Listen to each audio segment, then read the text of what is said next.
Have you ever been punched in your motherfucking face? What you say? Oh, you haven't? Alright, wait, bitch. 2480 kid, fucking me. I am here. Welcome back to the Post Credit Clarity Podcast. I'm here with my co-host Billy. I'm Zay. Yo, Billy, how you doing today, man? man, I'm doing all right. I'm doing good, man. I'm ready to really, fuck. I'm ready to get started, dog. I'm ready to talk about this film. I'm super excited, man. I actually just so that everybody knows, what movie exactly are we talking about? Because I have no clue. You have no clue.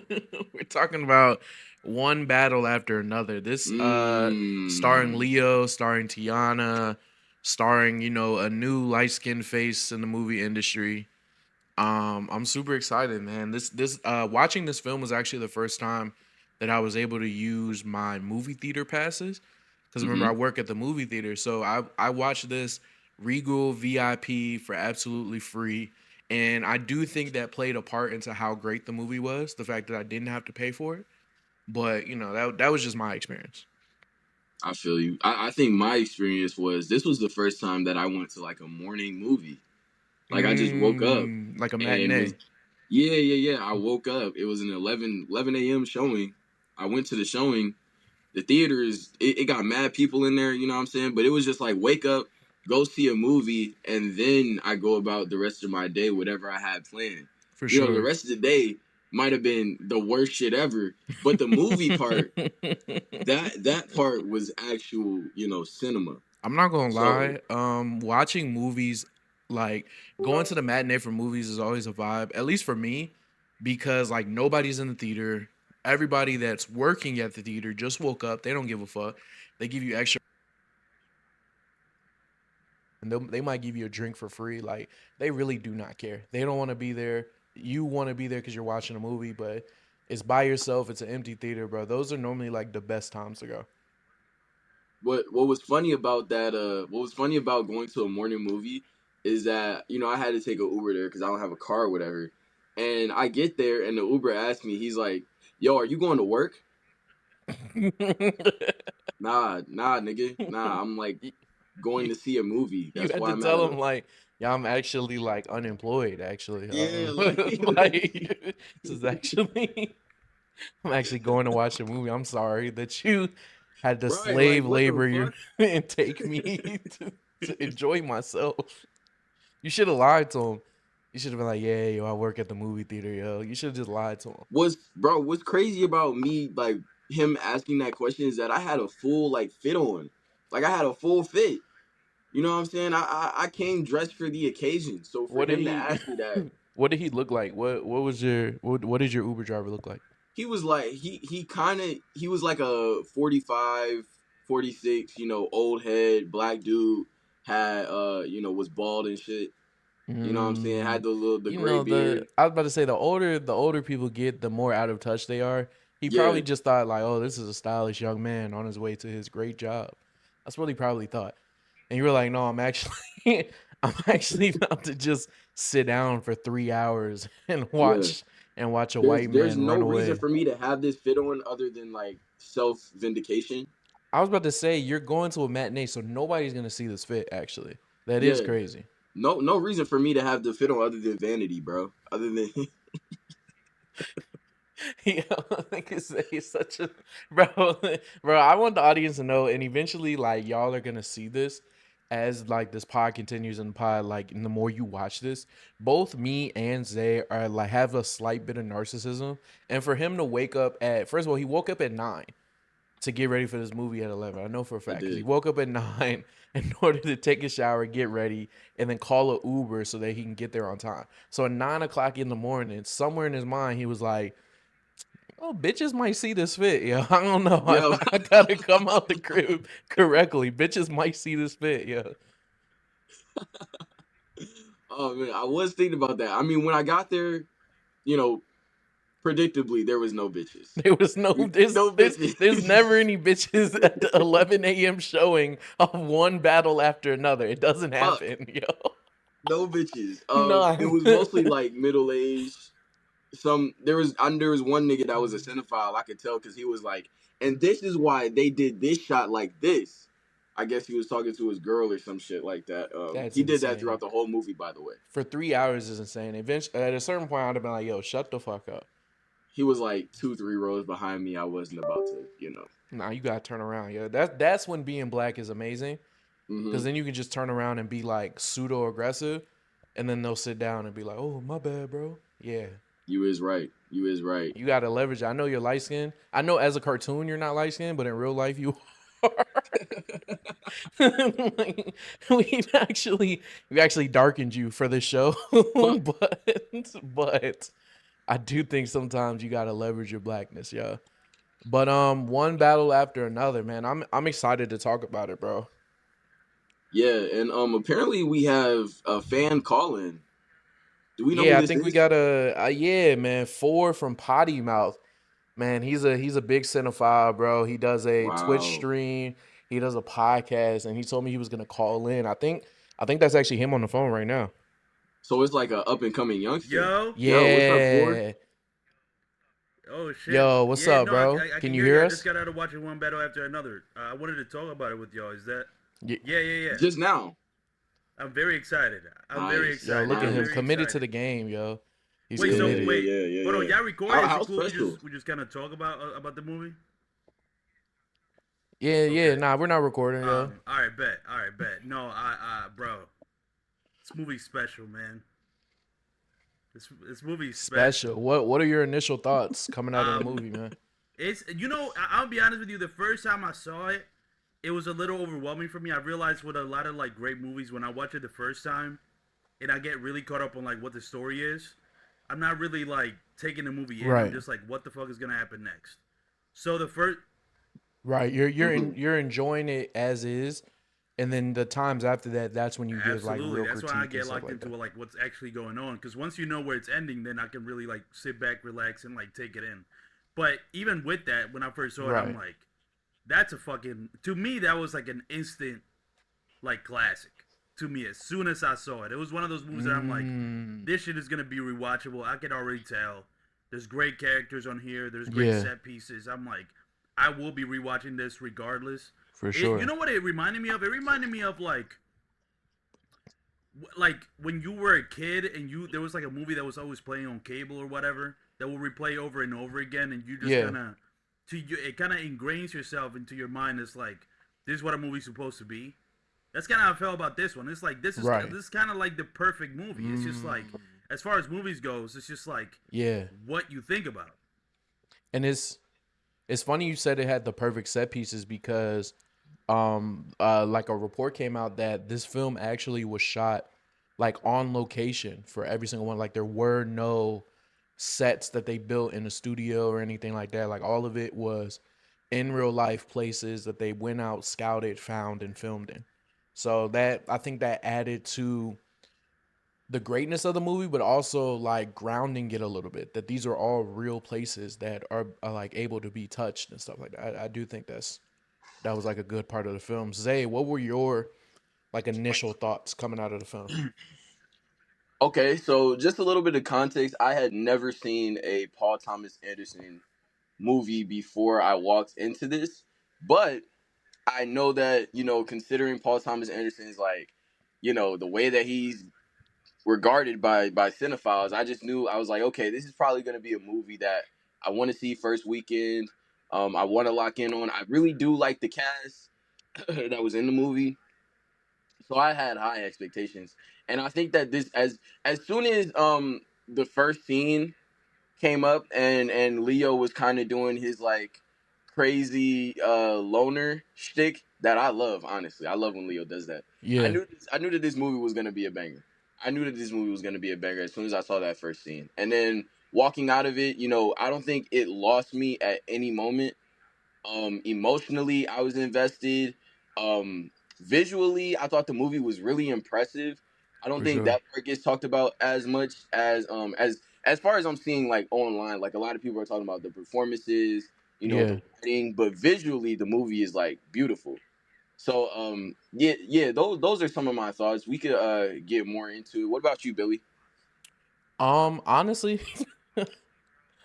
honestly, bro, I when I left the movie, I agree with both of you guys. Like in the middle of the movie, I realized how much of a classic that this will be considered. It had all the elements that you needed for it. It had the story, it had the cinematography, even down to the way that they put up the title screen after like the opening scene and how they did it. I was like, oh yeah, no. This was Paul attempting to make like a classic. And not saying that he hasn't had before, but it was with so much intention. I'm like, no. So Forrest Point, this is a movie that people are gonna keep watching years and years and years later. So I thought the film was really good.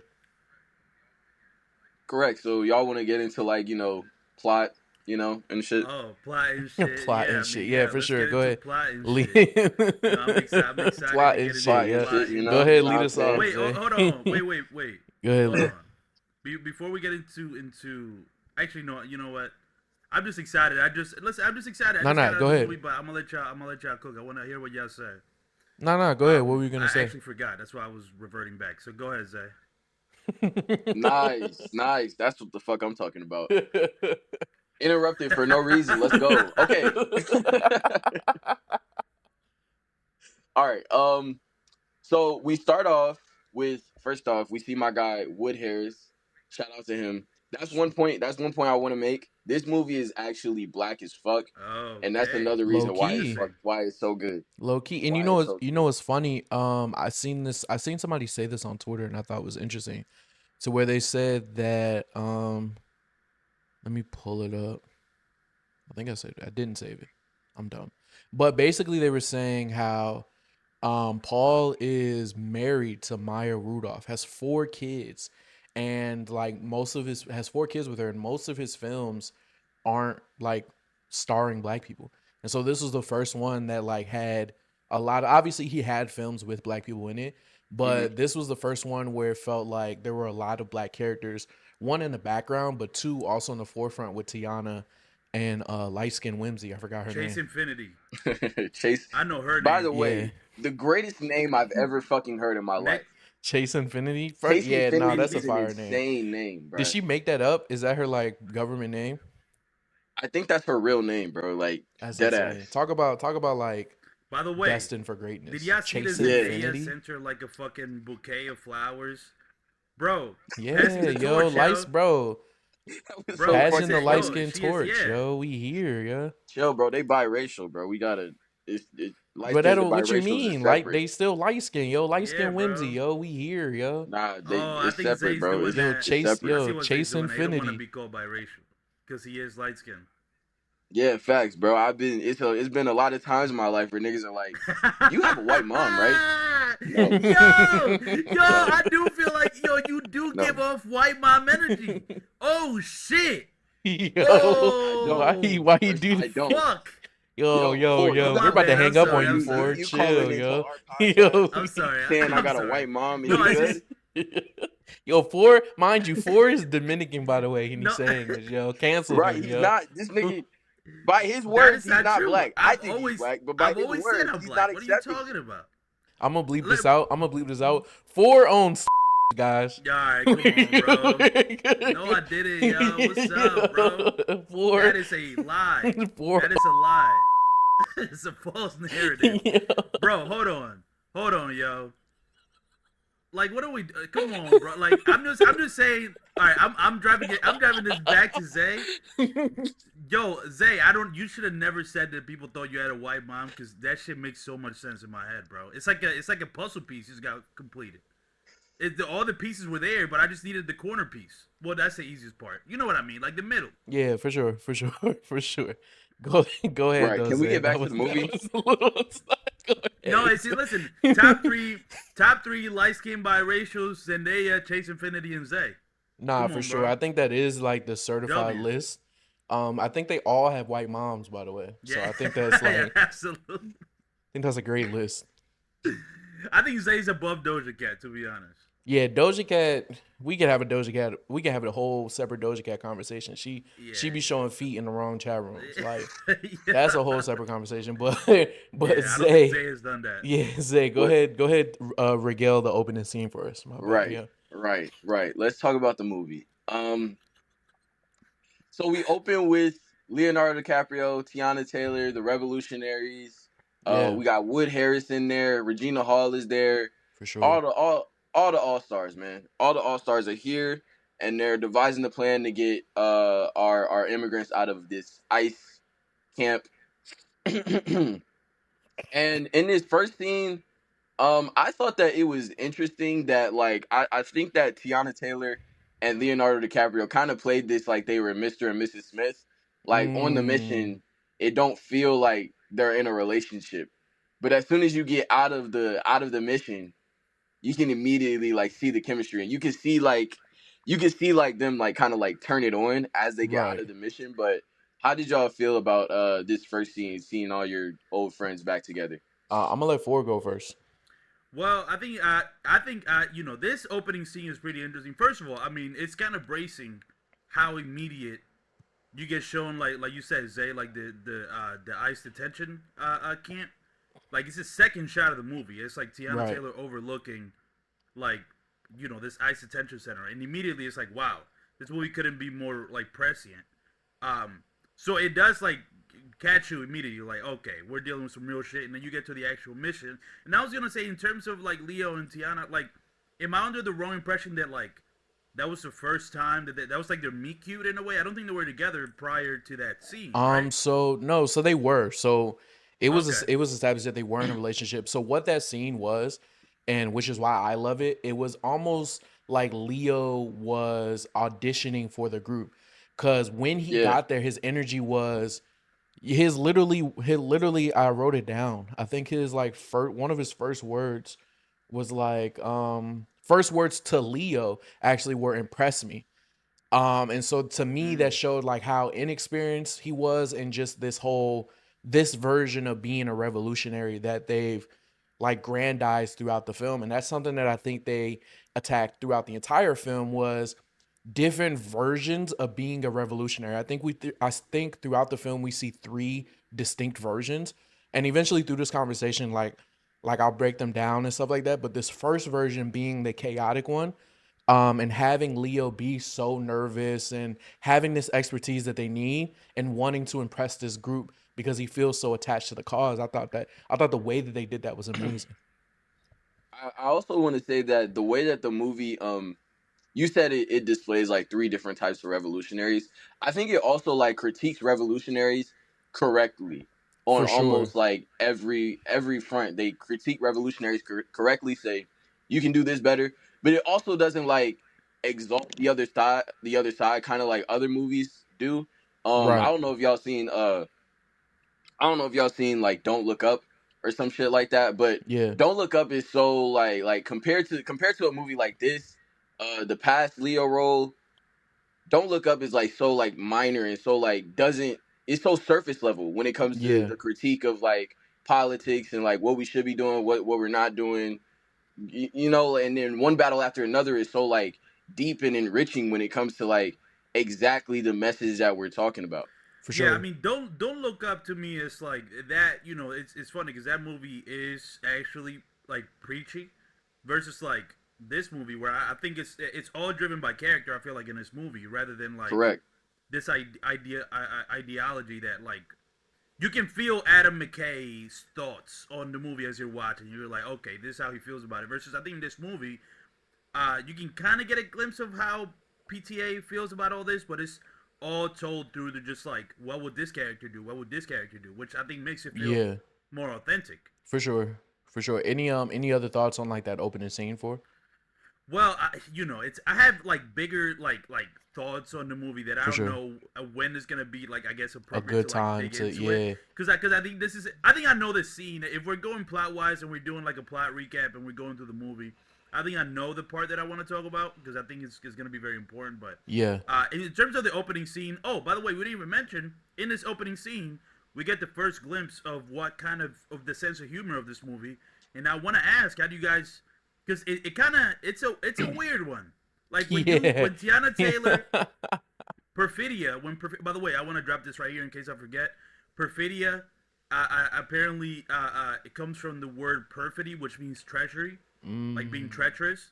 Just yeah. wanted to drop that on y'all. I did not Damn. know that. I didn't know that either. I'd never even heard of the word perfidy until fucking Very, I looked it very up. on the nose. I mean, I Very heard of the word before, but you know, Yeah. Yeah, I'd never heard of that word, but there we go. Perfidia. When Perfidia goes to Lockjaw, which we're definitely going to talk about as the movie goes, Yeah. like when then she puts the gun up to his face, she's like commanding him, and this is where you, especially on rewatches, this is where you start realizing, oh, this is really, and when I watch it the second time, it's way more obvious. It's like a really strange power play thing going on, For sure. right? Perfidia has the gun up to Lockjaw's face. I didn't even notice this the first time. Lockjaw starts licking his lips. Perfidia kind of like locks in onto that and be like, "Get it up," and yeah. Yo, you good, bro? What? I'm gonna be right back. Yeah, I gotta. Are you fucking serious? I gotta stop the recording. I gotta stop the What? recording. Yo, Bro, he's stopping it because he about to take 10 minutes. yo, I gotta take 10 minutes. Bro, what the fuck? Yo, this shit is Bro, these insane. fucking, bro, now I see why these fucking pods This shit is never insane. drop.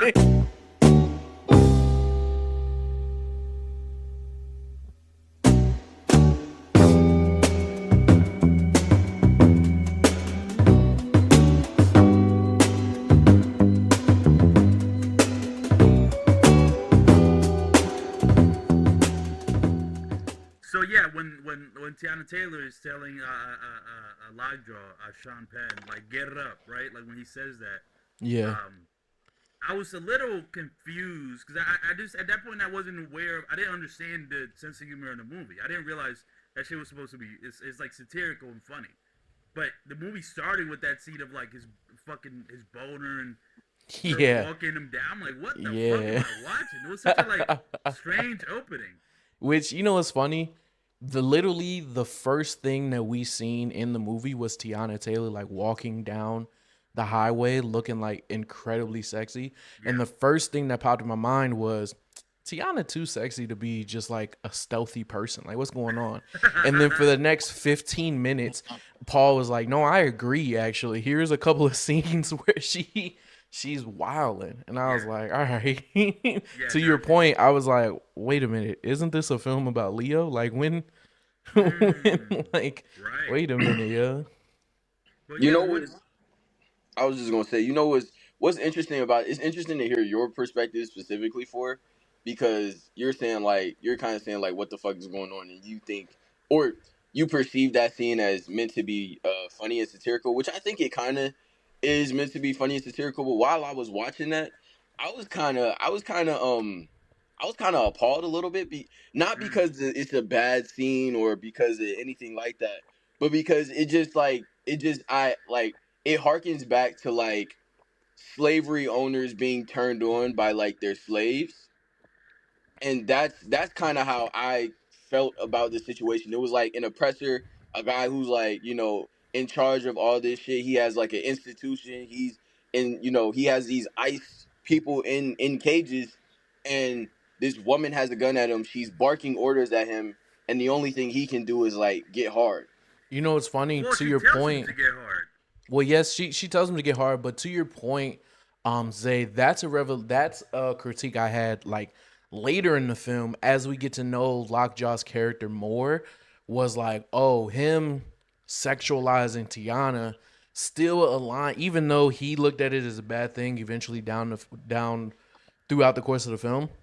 Him sexualizing her the way that he did still aligns with how he views black people in his personal politics and how they show themselves throughout the film, because despite him being like impressed and being disgusted with him being impressed by her, he still was objectifying her, which he does with other black people just on different levels and in different ways. So to me, like in the moment, I'm thinking, oh, this nigga's just kinky. But then as the film progresses, it's like, oh no, that actually was an even bigger critique on the mindset that he had throughout the film. Yeah, that scene becomes very important. And I guess for me, Zay, I agree with what you're saying. I think that's going to become, I've seen some of the criticism this movie has, and I want us to talk about it. Maybe not now, but we will get to it. Like, does this movie fetishize black women? It's a question we got to address. But when I first saw the movie, I was just confused because I didn't really understand the power dynamic that was going on. And I think as I've rewatched it, I think, like, for sure what you said is true, Zay, but I think, like, The thing that is it's uncomfortable, but I do think is baked into the movie is how much of a willing participant she kind of was in a lot of For what was sure. going on. And I For think sure. that's something to address. But Billy, did you ever give like I guess your full thoughts on the opening scene and how the movie started? If we're just I was gonna say if we're just talking about from the time we were introduced to Tiana to the time of their first instance of, hey, this is what our Revolutionary Party does, I think that scene and the immediate kind of like compilation of them doing other versions of that was really important because I like when I was watching it, I asked myself the question, um, does a how much does a revolution matter? How much impact can you make if your intention isn't good? Because throughout the scene, at first we get introduced to this group as like, oh, they're super radical, they're willing to do anything. But then eventually, as they're showing compilations immediately after the scene, we see Tiana has this weird fetish about these revolutionary acts to the point where it feels like she's not even doing this for the sake of like a good return. You know what I'm saying? She's simply doing this because she's chaotic. She's simply doing this because this is her version of like fulfilling these fantasies that she's grown up with. Like eventually throughout the film, we get to meet her mother and I think her aunt. And they tell us like, yo, she's come from a long line of revolutionaries and this is why she is the way she is. So to me, in my head, when I look at Tiana as a character, she's fantasized these moments since she was a child.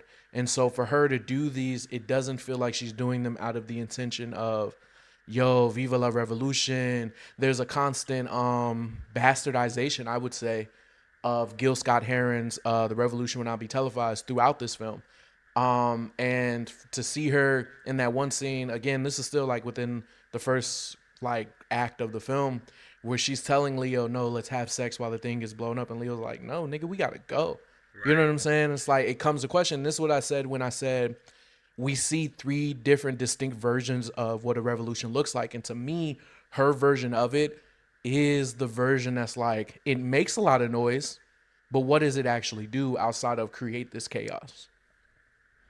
Yeah. Well, I mean, yeah, that's okay. I guess we're here. Yeah, I think that's what because I would say the first 40 minutes of the movie is as long as that amount of time is. I do think it's kind of like a prologue for the rest of the movie, especially Yeah, the way it plays out. Like it's a long, it's 40 minutes I think about, but the way it's edited, the pace of it feels very much like a prologue, and it's all about Perfidia. It's all about Tiana Taylor's character, which I do think in rewatches and every time I think about the movie, that's the most interesting part of the movie to me because I think it's trying to get at something much deeper than I think the rest of the movie with Leo is. Because I think the rest of the movie with Leo looking after his daughter is much more like simple to follow. It's a chase movie at that point. It's like for sure. pun intended, I guess.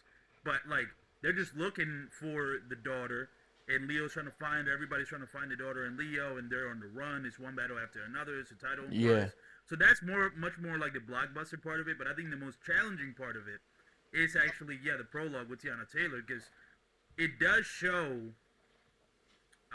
Perfidia as a very complex character, and I think you will. I'm so glad you brought up the idea of her family being revolutionary, like her coming from a long line of revolutionaries, because I do think it makes her actions in the movie that much more interesting, and it actually gives Right. it like depth, because I can totally see this idea of Perfidia like being born into this and liking the feeling that she gets from being a revolutionary, but it being much more, I guess, selfish and much more about like I Yeah, just want to feel free from everything. I don't want commitment. I want to do whatever the fuck I want. I want to be for chaotic. I sure. want to look out And for self.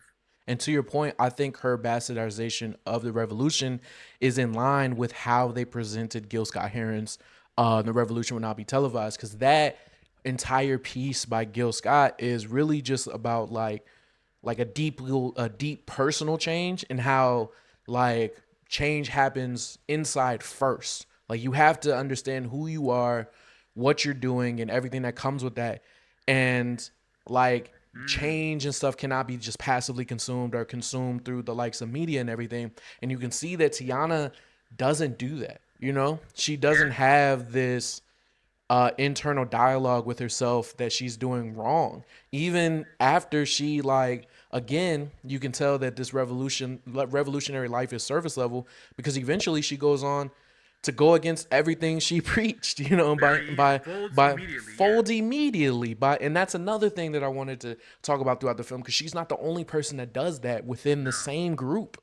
You know what I'm saying? That folds almost immediately. So to me, it's like, well, what are y'all doing this for if you're doing all this, you're creating this chaos, you're presenting this persona, but then when it comes down to it, you're not willing to stand on your morals and values. So that tells me that you were never truly a revolutionary that you thought you were. Absolutely. Can I push back against that a little bit? Go ahead.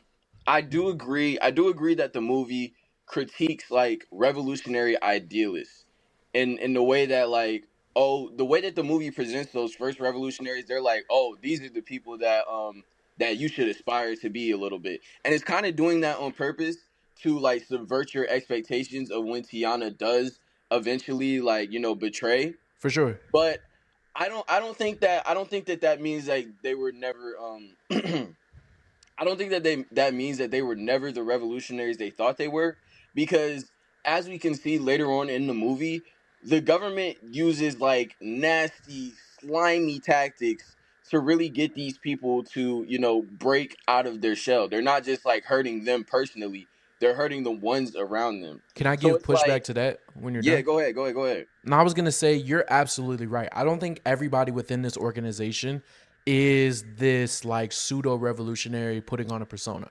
I think specifically Tiana Taylor is. And so you see that again, you said throughout the movie, like you see that they years later, 16 years later, they're still active in their revolution. You know what I'm saying? Like the network is still up. They still adhere to the codes, and that becomes a problem later that we can talk about. But I'm talking about Tiana specifically, and like I would liken it to rest in peace to Asada Shakur, who just recently died. Like when she was coming up in her activism and things like that, she had critique of the Black Panther Party as a whole. She had critique of who was in the revolution. Like there's some people like Asada who are willing to be tortured, who are willing to like be exiled for their beliefs, and then there's people who put on the mask as if they are, and then when it comes down to it, they aren't. And I think Tiana is that. Like we've so far we've described her as this chaotic person yearning for this freedom that right now she gets from doing the revolutionary things, but then you also see her again just do it in a sexual way where she's having sex with Lockjaw. She wants to have sex with Leo in this way. Like she's lost essentially. Like she's putting on this mask of who she thinks she is because of the legacy of her family and the freedom and the chaos that this brings, but essentially she's not that, and we see that. So it was a critique specifically on her and not necessarily the rest of the people, because I think people like Regina Hall, I think she's a part of it. You know what I'm saying? Like she kept to the tenets for 16 plus years even after the fact. You know what I'm saying? So like we do have examples of people within the organization being really about that, but Tiana specifically is where I have the critique. I want to ask, okay, since we're still, because I love that we're talking about Tiana Taylor's character, because I truly do think it's the most interesting part of the movie. How do we feel about the idea, because I've seen, like, criticisms on the movie that say that, like, the portrayal of Perfidia is borderline, like, stereotypical. And I'm wondering, and I can see why, I guess the critics are saying that, because it is showing this Black revolutionary woman a very, as a very flawed character, a complex character.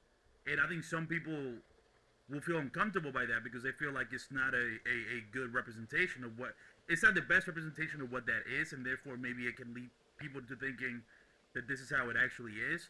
But I wanted to ask y'all about that, this idea of like, when you're portraying these types of characters, and there needs and you feel like there needs to be some sort of sensitivity. I feel like there's this weird gray area in between creating the most complex or realistic character that you can, despite of them being Black, a woman, or a revolutionary, or feeling some sort of moral duty almost to portray these people as like, something to be looked up to because of the impact it may have. I've been seeing a lot of people that don't like that Perfidia was portrayed as flawed as she was. So I wanted to know what you guys' thoughts was on that. I think just listening to like that critique and the way that you described it, I feel like personally it's dumb and it's like missing a point that a movie is desperately trying to show you, Right. which is that especially in the first 40 minutes, these leftists lack empathy, and that's the critique that the movie is really trying to they're really trying to have with you. Even in the rest of the 3 hours of the movie, we see Leo arguing on the phone with a guy because Leo doesn't know the password, and Leo is telling him the whole situation. He's telling him, I got this, I got that, I got to get to the rendezvous point. I have my daughter, I just don't remember this specific part of the password. I remember 95% of it, but I don't remember the other 5%. And the guy's just like, well, I don't know if I can verify who you are because you don't have that 5%. And it's like the whole movie, the whole time is trying to tell you that the problem with the leftists and the problem of why they haven't succeeded yet is because they lack empathy within the community. We see Tiana Taylor leave the fucking we see her leave her family because she lacks empathy, because she's so locked into like the adventurism of being a revolutionary, of being a leftist. She's so locked in that she can't possibly fathom that these people need me and I need to be here, and this is probably more important Right. than my revolutionary whatever I need to get into. I think that those people are they're kind of missing the point. They're missing the forest for the trees. That's what they're doing, and it kind of just pissed me off a little bit because I feel like you didn't watch the movie.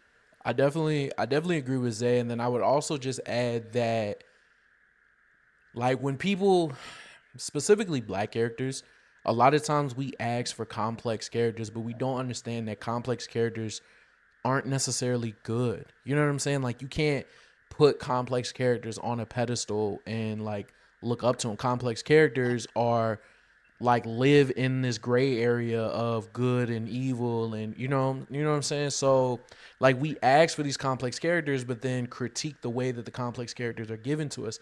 Like, when I see Tiana Taylor's character, I see her as she is supposed to be represented in the film, and not necessarily a commentary on black revolutionaries as a whole. And I think, like, as a culture, we are sensitive, and rightly so. We're sensitive to how we're portrayed on camera, because of years of being improperly portrayed and years of being pigeonholed into specific roles. But I do think if we're asking for a broader range of representation on screen, then you can't be mad at like a Tiana Taylor's character, because, like Ford said, Tiana's Taylor character was probably the one with the most depth, the most complexities, and actually impacted the film the most. Like, her actions is what leads to the rest of the film. Her like pseudo love for her daughter, which we get to at the end of the film, like impacts the story. Her like sexual fantasies and having this chaotic sort of energy when it comes to that affects the rest of the film. So like, this is the most important character in the film, and so if you don't like her as a character, if you don't, that's one thing, but saying that she's a bad representation and everything and how it affects the film, to me, then that means you don't like the film as a whole. The other thing that I'll say specifically to this point is that who did you think revolutionaries were in like real life? Because when I watch like a movie like Malcolm X, or people like talk about Malcolm X, yes, he has favorable politics, but if Malcolm X was a fictional character, they would have fried him for being a stereotype just because he like, cheated out and stepped out on his wife, I think multiple times. It wasn't like the best husband. They would have said, "Oh, that's just a stereotypical black man." You know what I mean? Like, they would have said that if Malcolm X wasn't like a real person with like a real life. So I just think that Tiana Taylor's character is she's real. She's a real person. I agree with you guys. I just thought it was. I mean, specifically, I saw. I don't know if you guys saw like FD Signifier. Have you guys seen like what his thoughts on the movie was? Nah, I did please not watch tell this us. video because I his mean, title pissed me off. Well, yeah, he is Wait, very. what was his title? It was this movie is gross. Yeah, he said this movie gave me the ick. Yeah, and then Oh he goes, my he God, like yeah. he went live at 12 a.m. after he had seen the movie to just shit on it for 60 minutes, and it was so funny because up until that point, this movie had been so universally loved that For in sure. my head I'm like, especially when he got to talking about like what he disliked about the movie, which is like he basically like the way black women are represented, the fetishization of black women. Tiana Taylor's character, Jungle Pussy, which by the way he didn't even know was a real artist, and he just chalked it up to PTA, just coming up with a character named Jungle Pussy. So he was just like really like, I mean, he had a very strong reaction. I haven't seen him have this strong of a reaction to a movie probably ever. And I think Yeah. it actually, like, then I really started to think about it because I feel like when I'm watching movies, I'm very sensitive to that shit. I've seen plenty of movies.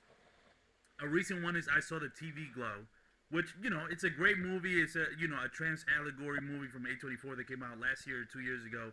It's a very well-made movie, new, fresh voice in filmmaking, but, the way they show black women in that movie is fucking outrageous. So I feel like I try to pay attention to that. And coming out of one battle after another, I didn't feel that. But then Right. to see FD feel that way, I started to think, I was like, well then okay, what's the disconnect? Then I do think there's a generational, almost like, I don't want to call it postmodern, but there's got to be something in the idea of like, maybe like in FD's generation, like, the whole thing was to portray these people as like the best like possible. But I do think we are like, even just as consumers, at this point, we're savvy enough to know when a character is being portrayed with care and sensitivity, even if they are flawed, as opposed to like a just outright stereotypical the character. I mean, I couldn't tell you exactly how we can tell the difference, but I know it's a feel thing for me. Like, For sure. you can tell when like a character is like, have you ever met a black person? That, Right. Like, that's Right. that's a real thing, and I never felt it. I never felt it in this movie, and I was Yo, just shout out to curious. Michael Bay, bro. Shout out Michael. Shout out to No, I Michael was just gonna say to like piggyback off of Ford's point again. That kind of goes to what I was saying earlier, to where rightfully so, there is a sensitivity and a care that culturally we have towards when, especially non-black people, portray black people on screen. And so, to your point, I do think that FD falls into that older generation, the highly educated, hypercritical generation of people that when they see black women on screen portrayed by non-black people, they do raise their eyebrows because they wonder, well, is this a critique on black people or is this just a complex character? Because historically, it's been the first one. It's been, oh, this is how we view black people as a whole. This is a critique on the culture rather than this is a complex character. So I do get how him seeing that, him being who he is, looked at that and said, I don't really like that. Again, though, salute to Unc. I just feel like it's misplaced. Yeah, I agree, and I just thought yeah, I agree with you, Billy. It was just funny to see his strong reaction because I don't think he's gonna be the only one, but it was just shocking to me that he's kind of on an island, seemingly. Right. Like I've tried looking for other people that share his opinion, and there's not many people that. And I think maybe there's I don't know. We can go deeper. Into I mean, I think that lends to who's critiquing the film, which this kind of like rolls right into kind of a talking point that I wanted to get off. I know we're still talking about the movie, but like there's a lot of white people who are like saying this is the greatest film of all time. And I've seen so many people watch this film, come out the film and be like, Sinners who? Like as if that's like this come on, accurate comparison. Like, Yo, that was a couple of my tweets. Chill, yo. yeah, but nah. Hey, bro, That's that white mother coming out. That's that white mother coming out, yo. But to me, it's like a lot of these reviewers couldn't wait to have a film that they could be like, well, not better than Sinners. Even though to me, one, they're not comparable. They're two different genres, two different styles, two whatever. But to me, one battle after another being good doesn't take away from Sinners being good. You know what I'm saying? And like having critique of both doesn't mean that like now all of a sudden Sinners isn't the greatest film of the decade, which I do believe it is. Yeah, it's and to be fair, like I agree with you. White people are always looking for that, and I know Zay loves this movie, but I mean that's how I felt with all the 28 years later praise. Oh, I brother, mean, they tried. I mean, the white people saw that shit. And were like, I've moved to tears.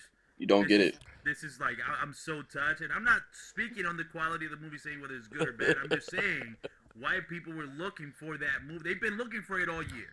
For sure. So I do agree love with you. Zay being the white correspondent, even though he fought biracial allegations earlier. I do love Yeah. that this narrative is forming It's a pretty in, funny. in real Nah, time. nah, that's a terrible fucking narrative. But nah, All word, right, but okay. word, So okay, word. to I guess I got a couple more thoughts on Perfidia. I think Yeah. here's what's interesting about her character. Just as I was watching the movie, first of all, I immediately the swirler aspect of this movie cannot be understated. I mean, we established earlier about it comes from a real place in that Paul Thomas Anderson is married to Maya Rudolph and has 4 biracial kids. Like, so it's like it's, One of it's them being Zay. yeah, Zay is one of Paul Thomas Anderson's kids. We forgot to mention that. I don't know. We probably should have said that at the top. Yeah. But so that's part of the movie. And at first, I was like kind of looking for. I was looking to see. I was like, how am I gonna feel about this? Because I'm always a little uneasy with like interracial relationships, especially at this point in our media. But at a certain point, I was just like, I don't know, bro. It's Leo. Like, like at a certain point, Yeah. it's like.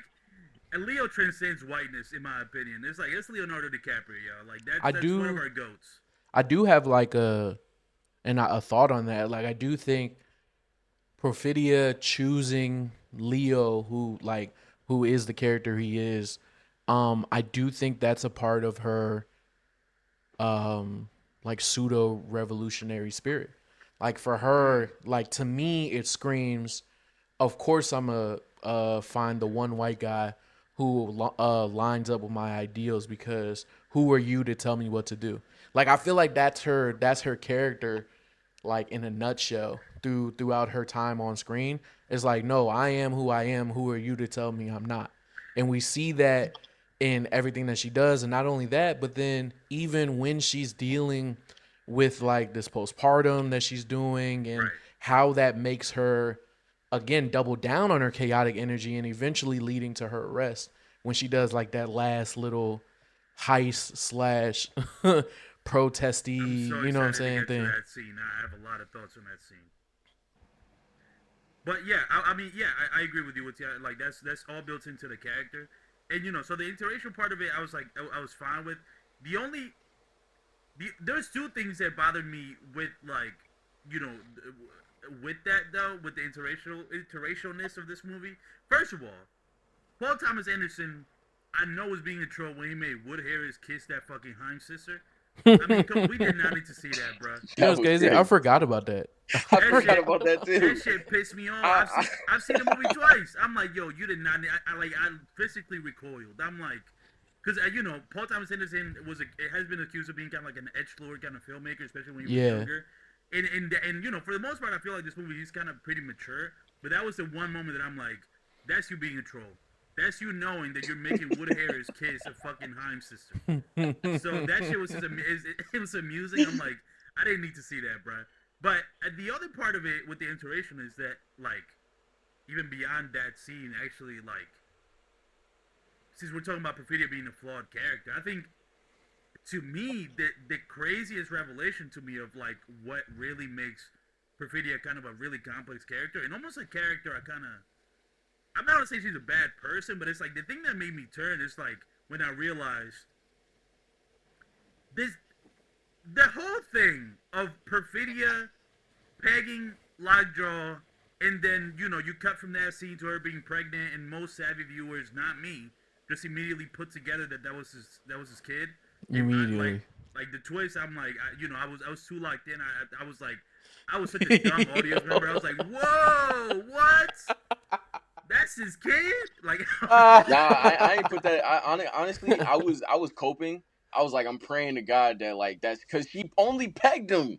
I'm thinking like, this is okay, what we she gotta only talk pegged him. about. She didn't like. This is She, what we didn't see any like sexual intercourse happen besides like her going inside of him. Bro, Perfidia does a lot of bad things in this movie, quote unquote bad, I guess.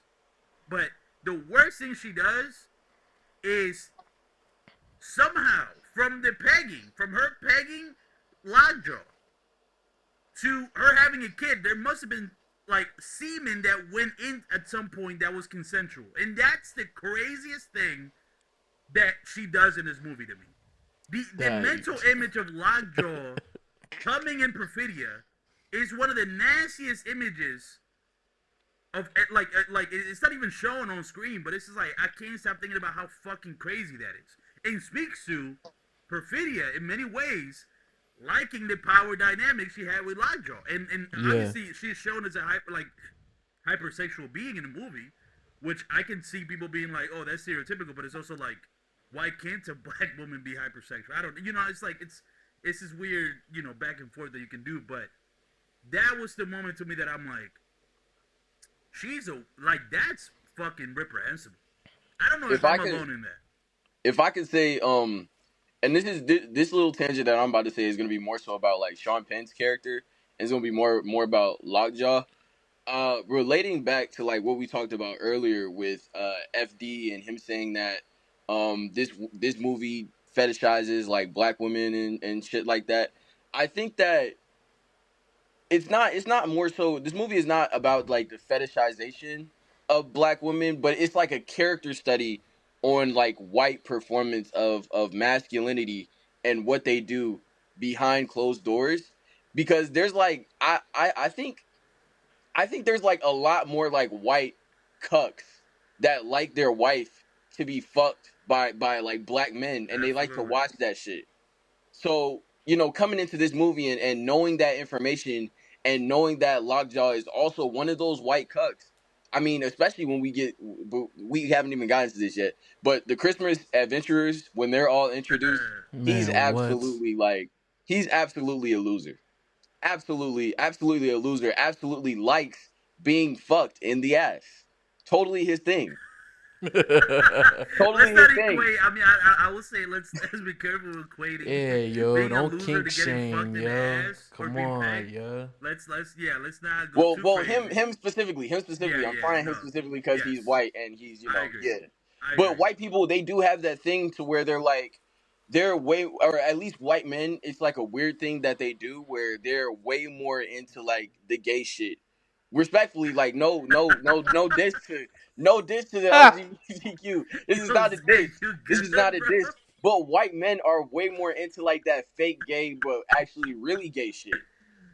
All right. They are into that. That's their even thing. They are into that.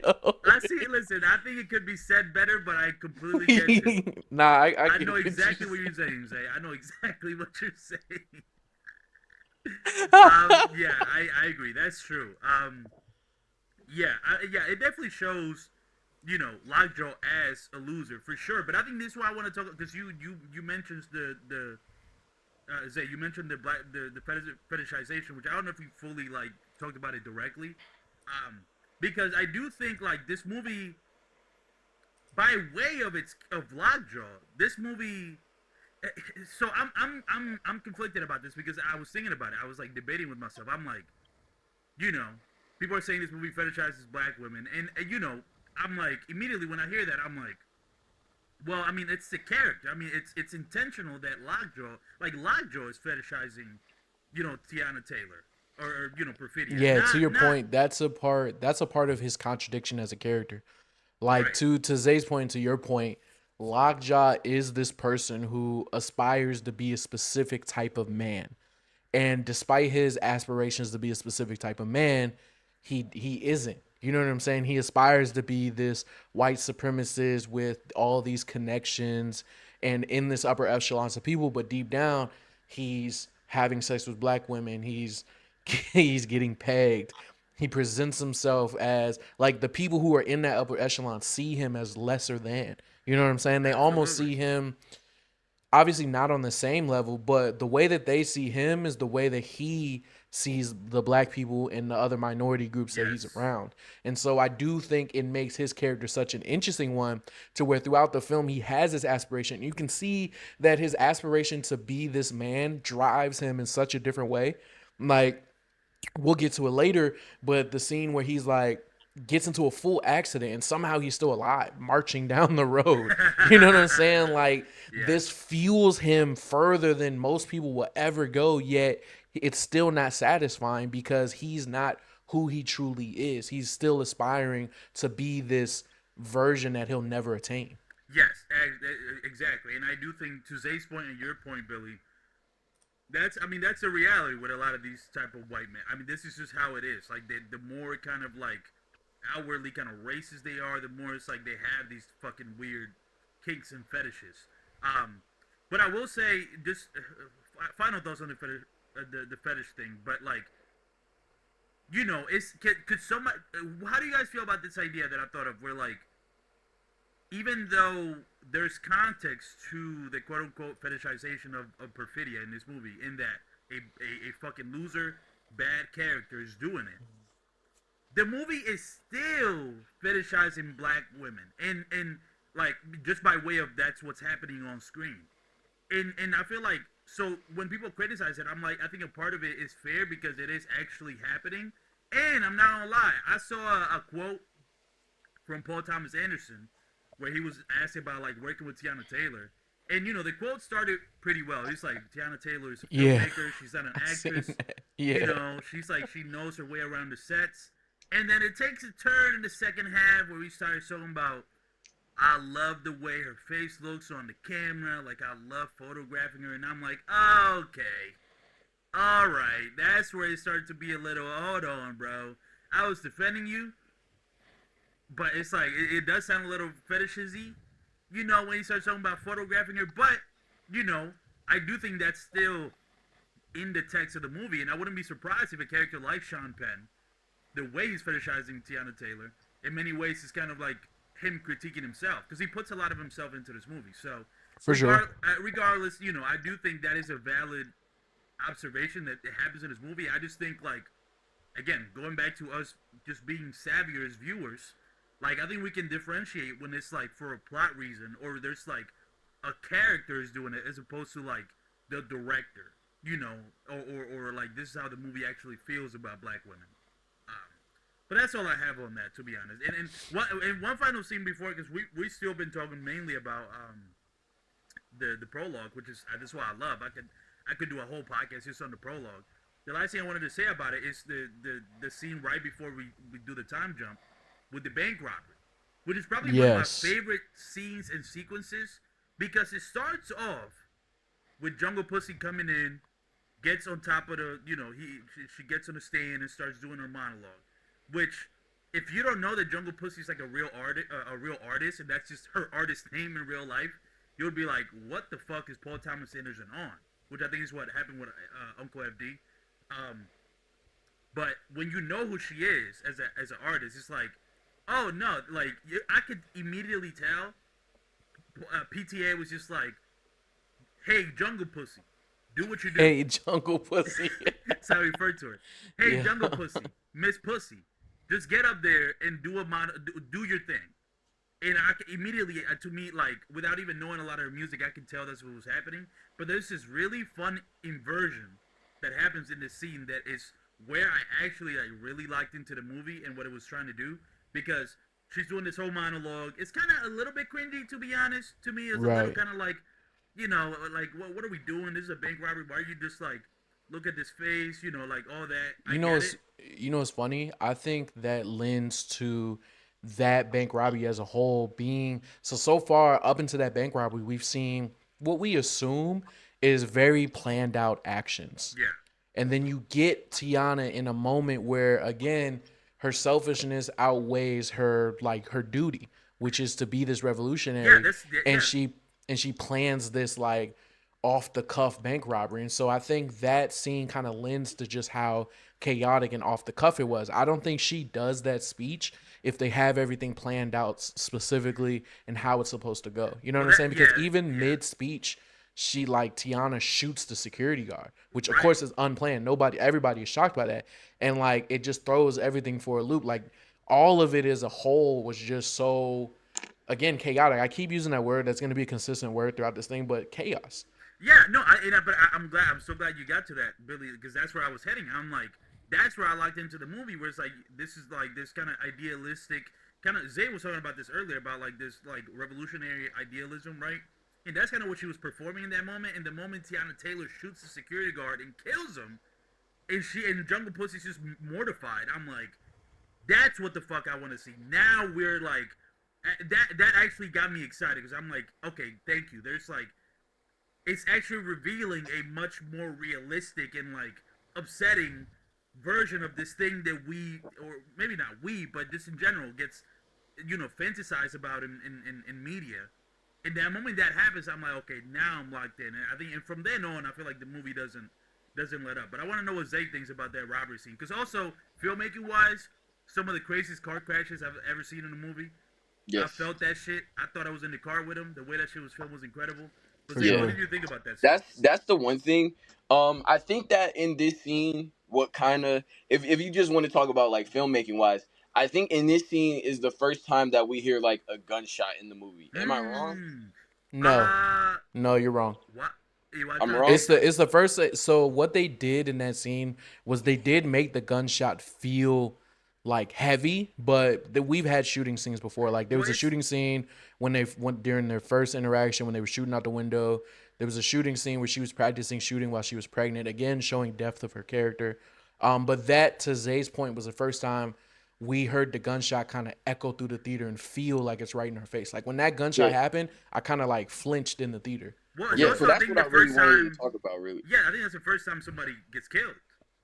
Yeah. That's first person somebody dies. Yeah, Before that, it's like bombs and like holding people at gunpoint. But that's the first time that, again, plan goes awry. If there's even a plan, and somebody gets killed. So yeah, I see what Zay's saying though. I just wanted to talk about, just because we're talking about filmmaking, the sound design of that gunshot was insane. Billy already talked about it a little bit, to where like he was like, he flinched in the theater a little bit. But when I heard that, I thought that I was in like an actual like war. Like I felt the tension in that scene, but just from like the gunshot, as soon as you hear the gunshot, everything switches. Shit becomes like entirely too real. And I think that what Ford was talking about, relating back to my point with the revolutionary idealism, Jungle Pussy kind of felt like the pandemic a little bit in 2020 when people were on TikTok. They were like, no, you gotta go outside, you gotta protest, you gotta do this, we have to fight for our country's rights. Which it felt like it actually, you know what it actually felt like? It felt like the white girl from Eddington. By the way, a lot of interesting Eddington parallels that I'm already seeing in my timeline. Shit is getting spooky. The PTA stands and the fucking Oriasu stands are going at it in my timeline. But maybe we'll get to that at the end of this. But special wars, by the way, that I'm seeing. These tweets are special. That one that you quoted. Yeah, no, they going insane, bro. I forget what it said. What did it say? What was the tweet that I quoted? What did it say? I have no fucking clue. All right, well, okay. But it was a good tweet. I do remember that. But getting back to the movie. As soon as Ford said, as soon as that security guard dies, you start to realize that these people don't really know what the fuck they're doing a little bit, especially Tiana Taylor and especially like Jungle Pussy and all them. Because I'm thinking, like, as that scene starts, I'm thinking like, okay, we're doing the bank robbery, but why are we doing the bank robbery? What does this have to do with like the revolutionary shit? Like, is somebody connected to this? Are you trying to get the money to pay for something else? And then eventually she said like, oh, it pays for our artillery, it pays for whatever it pays for. But I think that like the underlying like aspect of that scene is just like Billy said, like Tiana Taylor just wants to kill shit, bro. She just wants to get in the field and shoot niggas, bro. Like she was telling the security guard like, bro, please stop moving, bro. But she wanted to fire that gun. She was into that. She was into that. No, I do think she. Like Billy said. Yeah, I do think like in that scene, I love the way the shots are set up. Is you can tell, like in that scene, she wrestles with the fact that like, well, I've already shot him. Again, I am who I am. Like, so fuck it, like he's kind of reaching for something. So look, he's reaching. Like I gotta shoot him again, type of situation. But I think that whole bank robbery was a perfect example of who she is as a character, and then immediately following that up, which we can get into, with her being chased away, eventually being caught, and then going against every ideal that she stood on up until that point. It's funny that so early in the movie we have like a all is lost moment where I just felt like I was like, okay, there during that car chase scene, I'm like, I pray to God they get out. I pray that they get out. I pray that they get out, but they don't get out. They eventually, fall and succumb to the enemy. Some of them end up dying because of what Tiana Taylor ended up doing later in that not that specific scene, but the fact that she went into witness protection and she told everything, did all the information. That was kind of an all is lost moment in the beginning of the movie, which felt like I was like, wow, like that's crazy that we're having this moment right now, and then we get another all is lost moment later in the movie. Right. Well, yeah. Again, it adds to I think the prologue kind of feel of it because it's almost like setting up the real story, which is like 16 years later. By the way, I can hear. I'm looking getting chills just thinking about the voiceover of Tiana Taylor being like, 16 years later. 16 years later, very little has changed. Oh my God, bro. We didn't even mention that. The fact that initially the voiceover was Leo and then it switched to Tiana in that second voiceover. Bro, cinema. No, it's like, incredible. It's incredible. For her to narrate that. But I do want to talk specifically about her snitching. Like, how did you guys feel about her getting into this situation where she's arrested, snitching on everybody, going into witness protection, and then eventually leaving witness protection? Well, she's a bad person. She's a bad person. Right. Yes. Yeah, that's true. I will say specifically about the snitching, there's like obviously horrible and bad, and it's funny because I think even the movie itself, as we get when we get to the sisterhood of the what is it, the Brave Beavers or some shit like that, I forget what it's called, but no clue. Yeah, them nuns. When we get to the nuns, and they kind of speak to, she commits kind of the cardinal sin, right? Perfidia is like right. Revolutionary. It's like you don't and you know what's funny? We as an audience could recognize like, oh shit, she snitched. Oh shit, she like told on everybody. But before the nun scene, because Tiana is narrating it, it's seen as like this altruistic thing where she's like, yo, where she leaves the note for Lockjaw, yo, my pussy could never pop for you. And she has this like moment of like, oh yeah, I'm just a girl on the run now. Like she has that scene. Right. I'm like, oh, it's life of a revolutionary, but it's like, no, you completely rejected the ideals that you supposedly represented. And again, this is a consistent theme within this prologue of the complexities of her character and who she is as a person, where she wore the robe of a revolutionary, but she never truly embodied it because of her selfishness. And I think her snitching and then the way that she goes about justifying her snitching and kind of like, again, making herself a martyr by being like, yo, this pussy doesn't pop for you, and running away from witness protection program. Like, yeah, that to me is a perfect period at the end of the sentence that is the prologue to set up for like the rest of the movie, which the rest of the movie is the consequences of her actions. Absolutely. How the past comes back to haunt you, and like generational trauma, passing the baton. I mean, it's the second half. I've been saying is more traditionally entertaining, but it's also some shit in there too. We're gonna talk about it. But I was gonna say, fun little fact. Y'all know I love my fun facts. When in the know that Perfidia leaves to Lockjaw in the house of like, this pussy don't pop for you. I saw somebody discovered that's like that's a line in one of Jungle Pussy's songs. Which I also when I saw that, I'm like, oh yeah, this movie's way more collaborative than I think are giving it credit, because the auteur theory and PTA being writer director. I'm sure a lot of how especially with Perfidia and just like that whole thing, there was like a lot of discussions on how to handle that. And so when I learned there's like that's a line from Jungle Pussy song, I'm like, oh yeah, I feel like PTA is pretty, he was incorporating a lot of ideas that his collaborators have explored in the past. So yeah, very very intentional about like every piece. Yes, of that film. Absolutely. I do want to know, like, Zay, what did you think of that final piece of that prologue? What, this pussy don't pop for you? No, just it as a whole, because I know you said Tiana's a bad person, but like, what else was your takeaway from it? She is a bad person, but again, like I said earlier, the movie continues to subvert your expectations in terms of like who's a bad person, who's not a bad person. Like yes, Tiana is a bad person, but by the time we get to the end of the movie and we see the nuns who are saying, "Oh, she's a rat," even Regina Hall is saying like she's a rat, and then we get the letter at the end of the movie. It continues to remind you that Tiana is not just this one thing that she did. She's a mother. She's a mother who regrets her actions 16 years later and wishes that she stayed with her family as well. So I think it also like harkens back to what I thought of this movie. I wrote it down. Well, not wrote it down, but I typed it in my phone as soon as I thought it. This movie is literally all about how relationships kind of change you and how relationships uh, form, not only form your community, but kind of either save your life or destroy your life. Mm. Tiana Taylor specifically, she couldn't handle her relationship with the family, so that ended up for her to spiral into everything else that she went into. But the rest of the characters that we see, Leo with his relationship to Benicio del Toro saved his life on multiple occasions. Chase Infinity with her non-existent relationship to her mom and her parents saved her life on multiple occasions.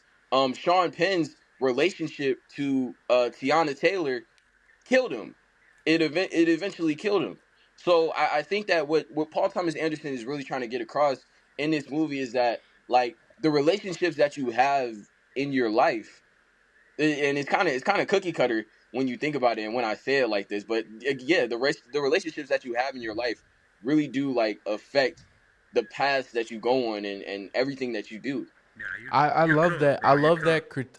I love that because even with Lockjaw's character, you talked about the relationship he has with Tiana, but even the relationship he aspires to have with the with the racist Christmas niggas. You know what I'm saying? Like, Yeah. yeah, like I think that is one of the many themes of the film. I like that. Yeah, no, you Yeah, cooked. so y'all wanna get into basically the second half of the film where we open up with Chase Infinity doing. First off, this is a hard ass opening. I can't remember if like if we talked about the music. I don't think we talked about the music in this movie yet, but this is one of the best scores of 2025 as a whole. All right, Absolutely. No, relax. I agree. I agree. You don't agree, No, Billy? seriously, like I every think single time, like because there are certain scenes where like the music just crescendos. It's like being played by like an organ or some shit like that, and it immediately like heightens like the tension of the scene.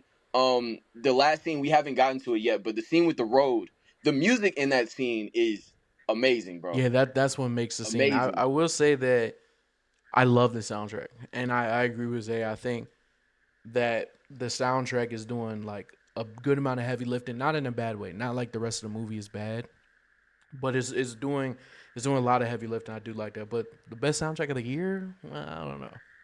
I do think it is up Well, there. I do think it is up there. I would have it top I'm three. talking about. I I, I I don't I'll know. accept top three. I'll accept top three. I don't know about. I guess soundtrack. For me, I'm thinking specifically score. Because I mean, when I Yeah, Yeah, read, that's yeah, what yeah, I that's was that's what saying. we're Yeah. talking about. That's what we're yeah, talking yeah, about. Yeah, yeah. yeah. Like the soundtrack is like, the needle Separate from drops. the yeah, for Yeah, sure. which is like also are pretty good in this movie. I really liked a lot of the fucking songs they played, but specifically, I think the score. I do think, by just by way of like how much of it there is. Like a lot of this movie, when you rewatch it, there's like a score playing, right? It's very rare that there's Yeah, a scene where there's like silence, Right. which I think the fact that I didn't really notice that the first time speaks to like how how well it worked into.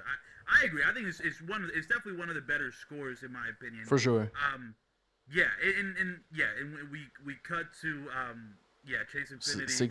16 years later. Go ahead, Yeah, Zay. Tell us about the Yeah, Chase Infinity doing a specific type of karate. This is I thought this was really cool because it's just showing that even though she has zero connection to her mother, doesn't know what her mom did, what she was locked into, she's still like learning like self defense. She's learning things to like protect herself because she's expecting a fight at some point, that's the reason why you learn karate, is because at some point you know that you're going to get into some sort of conflict, and she knows that because of who she is. Like eventually, I'm gonna get into some type of something. So I thought that was really cool that we open on her doing the karate, fucking it up the first time, but the second time she get it right. And we also get Benicio del Toro's character, who is one of the coolest niggas ever in this movie. Okay. Bro. Yeah, I love his character Okay, in this we film. want to get to, because I was thinking like now that we're getting into the rest of the movie, I think if the star of the prologue is Tiana Taylor, I think the star of the rest of the movie is Leo, and we gotta talk about Leo. Can we? We gotta Is it talk Leo? about I want to push This back is on where that. this is where my What are we critique comes talking in. about? Is it Leo? I would push back on that because I don't think it's Leo, even though I think Leo was my favorite performance in the movie, but I don't think he's the star of the second half of the movie. I think by way of I see what you guys are saying, because I do think that I see where you guys are going with which I think is a right reading of the movie. It's just like, what does he really do in the movie? I hear you, but I'm just talking about from a performance perspective. He still got it, bro. He never lost it, but I think this is one of those performances that it's like, the more I think about it, the more I'm This like, is the perfect time to You tell want you to my talk hot about take. niggas that still got it? Fuck you, Brad Pitt. You don't have it anymore, nigga. Stop doing fucking movies. What made you want to bring up Brad Pitt? No, I see the vision. It's Wait just a like minute. two Asian No, I'm movie just pissed stars. off. I'm just pissed off because there were moments. This is like a side tangent of a side tangent. But there were moments in F1 where I'm like, Brad Pitt, you need to bring this shit home in order for this shit to be really fucking good, and he Yeah. didn't bring it home. That's Tom Cruise crazy. still got oh my it. God. Brad That's Pitt doesn't crazy. have it anymore. I Leo loved Brad still Pitt got in it. F1. I think we talked about this. I don't know if this was in the intro episode. We talked. I loved F1.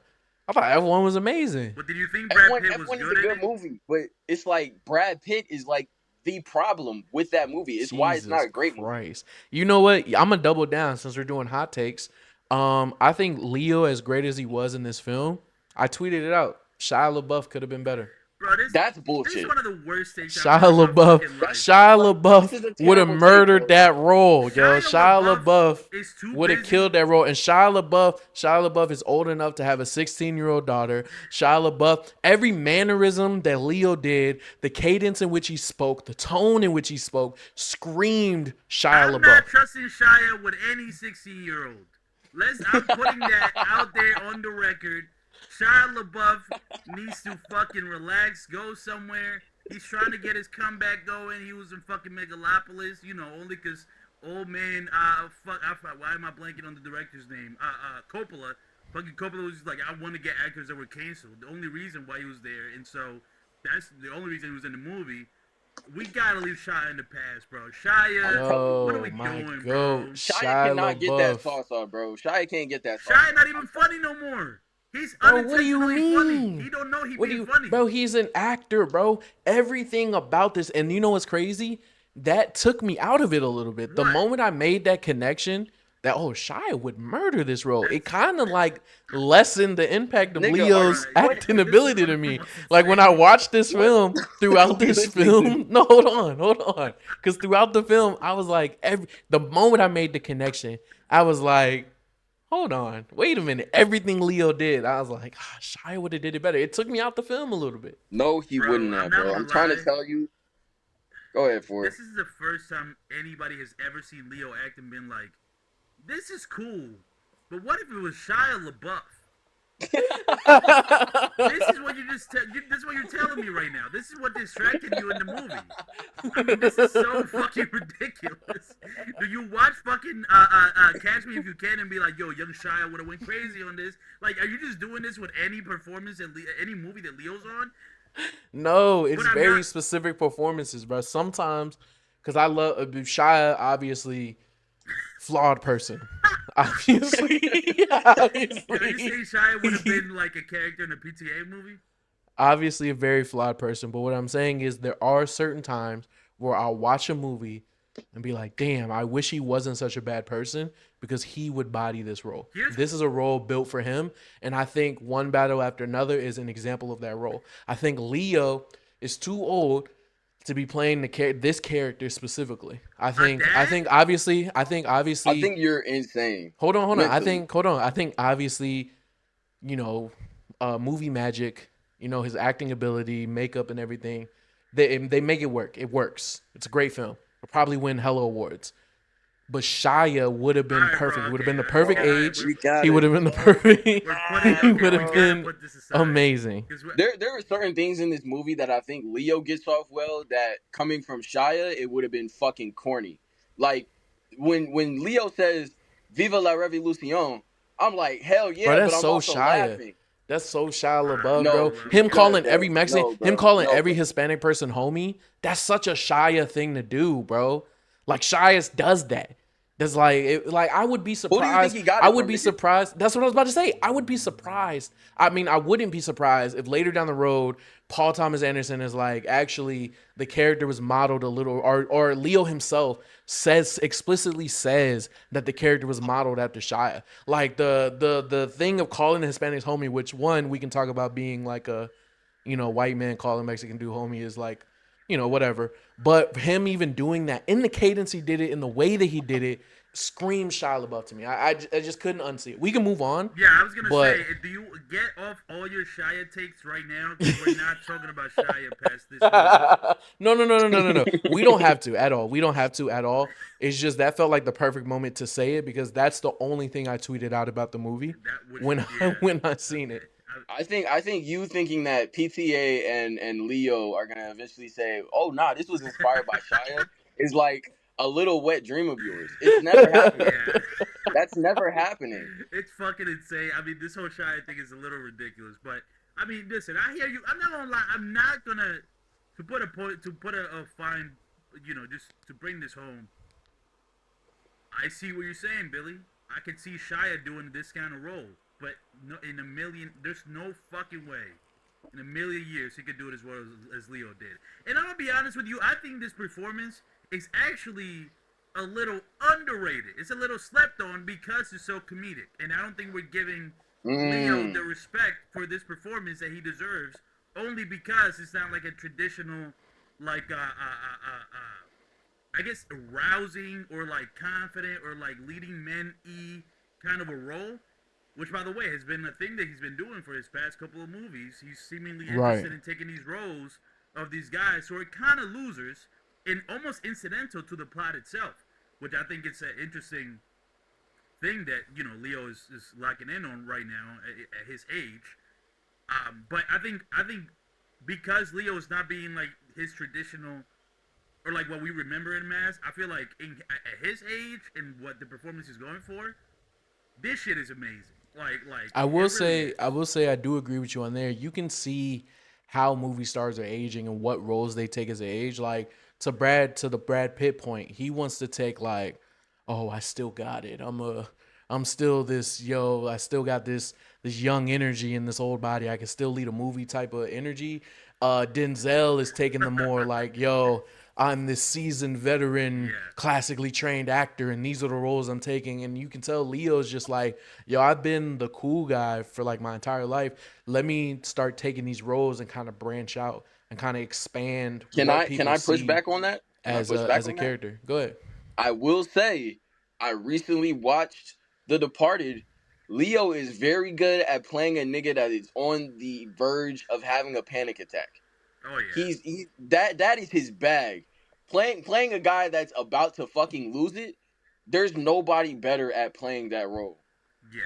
No, I agree. I think he. Yeah, really, you could say The Departed. You could say the same thing about what is it, Shutter Island? Yeah, Shutter Island. Say the same thing about Inception. Yeah. Yeah, no, you're right. But I still think that sometimes when Leo's in a film, as great as he is an actor, it's still Leo's in a film. Not as much as like this is Denzel in the film, because that's very blatantly just Denzel plays himself. But it is like sometimes to me, it is like as much as I love this character, I love Leo, so I'm locked in. No, you know what I yeah, mean? you're right. The Leo-ness of it is kind of it's definitely part of the novelty of it. But I just the more I think about his performance, because when I first saw it, I thought he was funny, but I thought it was fine. But the more I think about it, I think it's one of those performances that I'm actually not shocked as much as I don't even know if we're gonna have time to talk about this, but this might be a thing we just don't talk about. But like the way this movie was marketed, I think is interesting because after I saw it, I'm like, this should have opened way bigger than like 20 million, opening weekend domestic. but that's because I think people did love the movie, but it's really a marketing thing. But we'll get into that. Regardless, Leo to me, okay, I guess you could say he's not the star, and I'm curious to hear who you guys think is like the star of the second half. But in terms performance wise, the boy still got it. That's all I'm here to say. For sure. For He's sure. like that. For sure. Billy, do you want to say your star and then I say my star, or do you think we have the same nigga? You know what's crazy? I don't think we have the same person, so I'll say it. I Go ahead. think so while I think the movie is focused on Leo's actions throughout the movie, I like to call him not the star would be like wrong. He's clearly the star of the second half. But what I will say is people who stand out to me that push the narrative and help make the film what it is in the second half is really a tie between two. It's Chase Infinity and it's what's his name? Bub whatever. Benicio del Toro. Yeah. Those two characters are the ones to me that make the second half. Mm. So the thing that I'll say about that people have been saying a lot, and I'm gonna push back on people's like, how they took this movie in. A lot of people are saying like Sean Penn is the best performance in this movie, and while he was good, he definitely wasn't bad, didn't bring the movie down or anything like that. There are 4 or 5 performances that are better, and his part is on. I'm not gonna say only good, but 75% of his character is the writing. The writing of that character is amazing. The performance of that character is good, but when you compare it to like everything else that's in the movie, like Chase Infinity is bringing, she's over overperforming like the acting of that part. Leo DiCaprio, I think he's better in the movie. I think Tiana Taylor in the first 40 minutes is better in the movie. I think Benicio del Toro is better in the movie. And you could make an argument that Regina Hall in her short Yeah. 5 minutes Yeah. is insane in this movie. Absolutely. For sure. You could make an argument for her being better than Sean Penn. So I just think that Sean Penn off this movie, while he did a good job, he's getting a little bit too much gas. Okay, for let my me push sake. back a little bit and say that this movie becomes infinitely more enjoyable when you see him as Vince McMahon. You gotta rewatch the movie and just imagine that it's Vince Yo, the McMahon. way that he walks, Bro, everything about his demeanor. You rewatch the movie with that in mind, the performance becomes 1,000% better. But I agree. I think Sean Penn is just like, I think there's scale in making such a like hateable character, but also such a goofy like villain. Like how you make a Yeah. goofy villain still scary, right? I think I Yeah. agree with you as writing, but I do think he threaded the needle in that performance for sure. I think the moment for me that really stood out is like, yeah, he's goofy and dumb, but it's like actually scary. Is when he yells at Willa Chase Infinity that she's a what did he say? You're Which- a mutt. When he says that, Mm, I'm yeah. like, you feel that, bro. I remember in the theater because there was like laugh lines before that. Willa's like, yo, your shirt's tight. He's like, you just call me gay. Yeah. Right? It's like, it's very funny. I am not gay. That's what you Yeah. asking. No, it's very funny. The fact that that's where he went like is insane. We don't have to get into that More to whole my scene. point from earlier, y'all We don't laughed, we don't, but we don't have that to get was into more to that my whole point. scene yet, but like yeah, that was crazy. No, you're right. 'Cause Listen, you're right, Zay. You might listen. I'm maybe yeah. You should have used that scene as the example because you were just saying shit was just gay without no real context. But I hear you. I see what you're saying. But to go from that scene and like, and still in the same scene, he goes from that to like, where he yells at her. I remember my theater going silent. Like that's a moment right there in the movie. Like that's somebody commanding the fucking screen. So I see what you're saying. He may be a little overhyped, but I think his performance is. To me it's on par at least with everybody. I don't think it's better than everybody else, but it's at least on par. Yeah. Just to mention a couple of other people that were really good in the movie. The fucking bounty hunter, he had 35 seconds, but I liked him a lot. Yeah, he was good. The interrogator might be the most like underrated part of this movie. Yeah. He was insane. Like he was perfect on in every single scene. I'm like, nah, this guy is like an actual like a problem. Like we have to worry about him. And then the trans kid. The non-binary I like kid, how I like how much like he didn't really it kind of shows like how again the movie is like critiquing like aesthetics over the actual like process of revolution. Like, yes, he's non-binary, and, we respect that and shit like that. But these people can also be flawed as well, just because they're, we don't have to like put them on a pedestal because they're this, that, or whatever. By the way, That shit pissed me off so bad, bro. Because again, you're wearing the robe of someone who, again, like throughout this film, like Zay said, you're wearing the robe of someone who would be anti-government, anti this, anti whatever big name you want to put it on. But then when it comes down to it, you fold. Like, they held it down. The scene was amazing. They held it down, and as soon as they were about to leave, as soon as everything was okay, he turned around and was like, "Wait." And I was like, "Nigga, you bro." I was in the theater like, "You dumb bitch." And by the way, I think I don't know what you call non-binary people as a slur, but like, I was ready to say it. I would say, I mean, listen, and again, this is why I think like Fucking mailbox.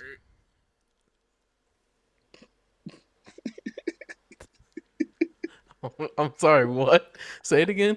Yeah, I don't think the mic picked that up. Say it again?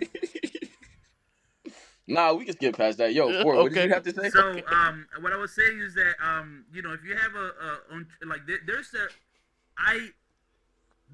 I don't know, there's definitely a bad faith reading of this movie too, because I could see somebody being like similar to like, the way they portrayed Perfidia. They'd be like, oh, really? You make the non-binary character the one that snitches?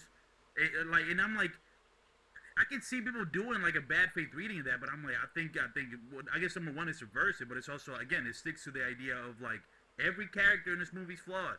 Everybody has their problems. Nobody's a perfect representation of what you think they should be. And if anything, it's kind of a mirror of what you think of these people. I was talking to a friend of mine about this when they saw it. And he said this movie's very much kind of like a mirror. And whatever you go into it with is what you're coming out of it with, right? Like the same, like FD signifier being like, this movie is, black women are gonna hate this movie, and it's kind of just his kind of way of like how it's his belief of how black women should be portrayed on screen, right? And that kind of reflects on the movie, similar to Billy watching Leo's character and being like, who would have killed this Shia? Like, it's all a mirror of like what you are going into the movie with. So, but I wanted to say real quick, that guy Nigga went into the movie with Shia on his mind. It's a little insane. But It's my goal, yo. Yeah, he had LaBeouf in his mind, bro. Relax. But I would say another fun fact: the guy that's doing the interrogating, his first ever role. He's never acted before. Is that? He looks so familiar. Yeah, I'm He does look familiar, but I'm looking at his IMDb. yeah. And I think, by the way, think you're wrong. I mean, I'm looking at his IMDb. He's the only. It's 2 credits. Is this movie, and then one where he played himself in a show.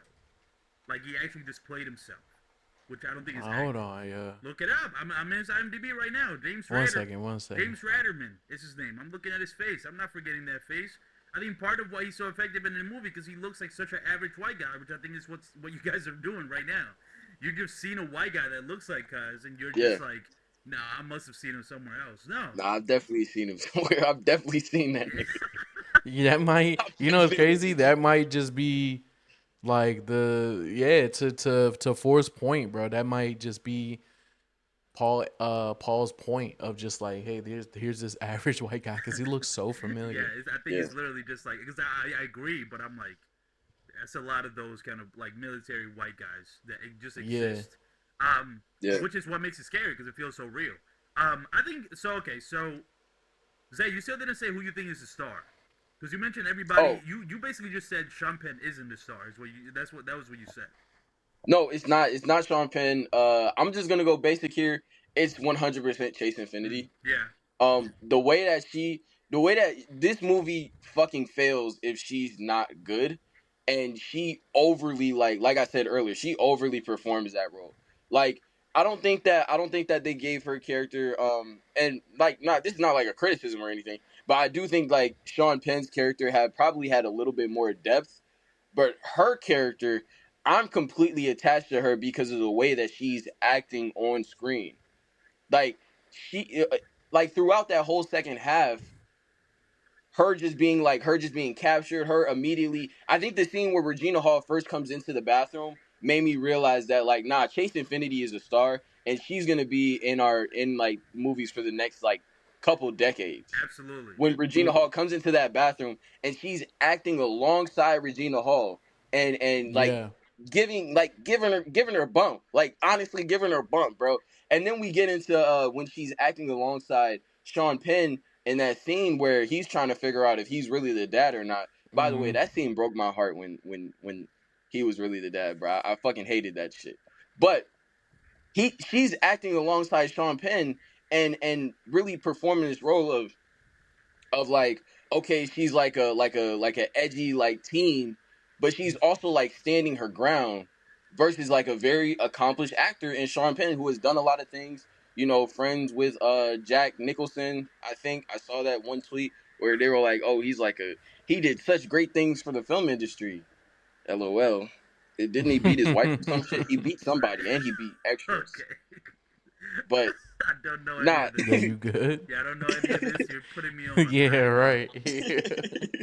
Also, you might just be throwing shit on his Okay. jacket, by the way. All My- this Right. could not be true. You're none of this is confirmed. You just threw He this beat, out bro. there. He definitely beat somebody, bro. There's somebody that he put hands on. A My woman? bad. That's all I'm saying.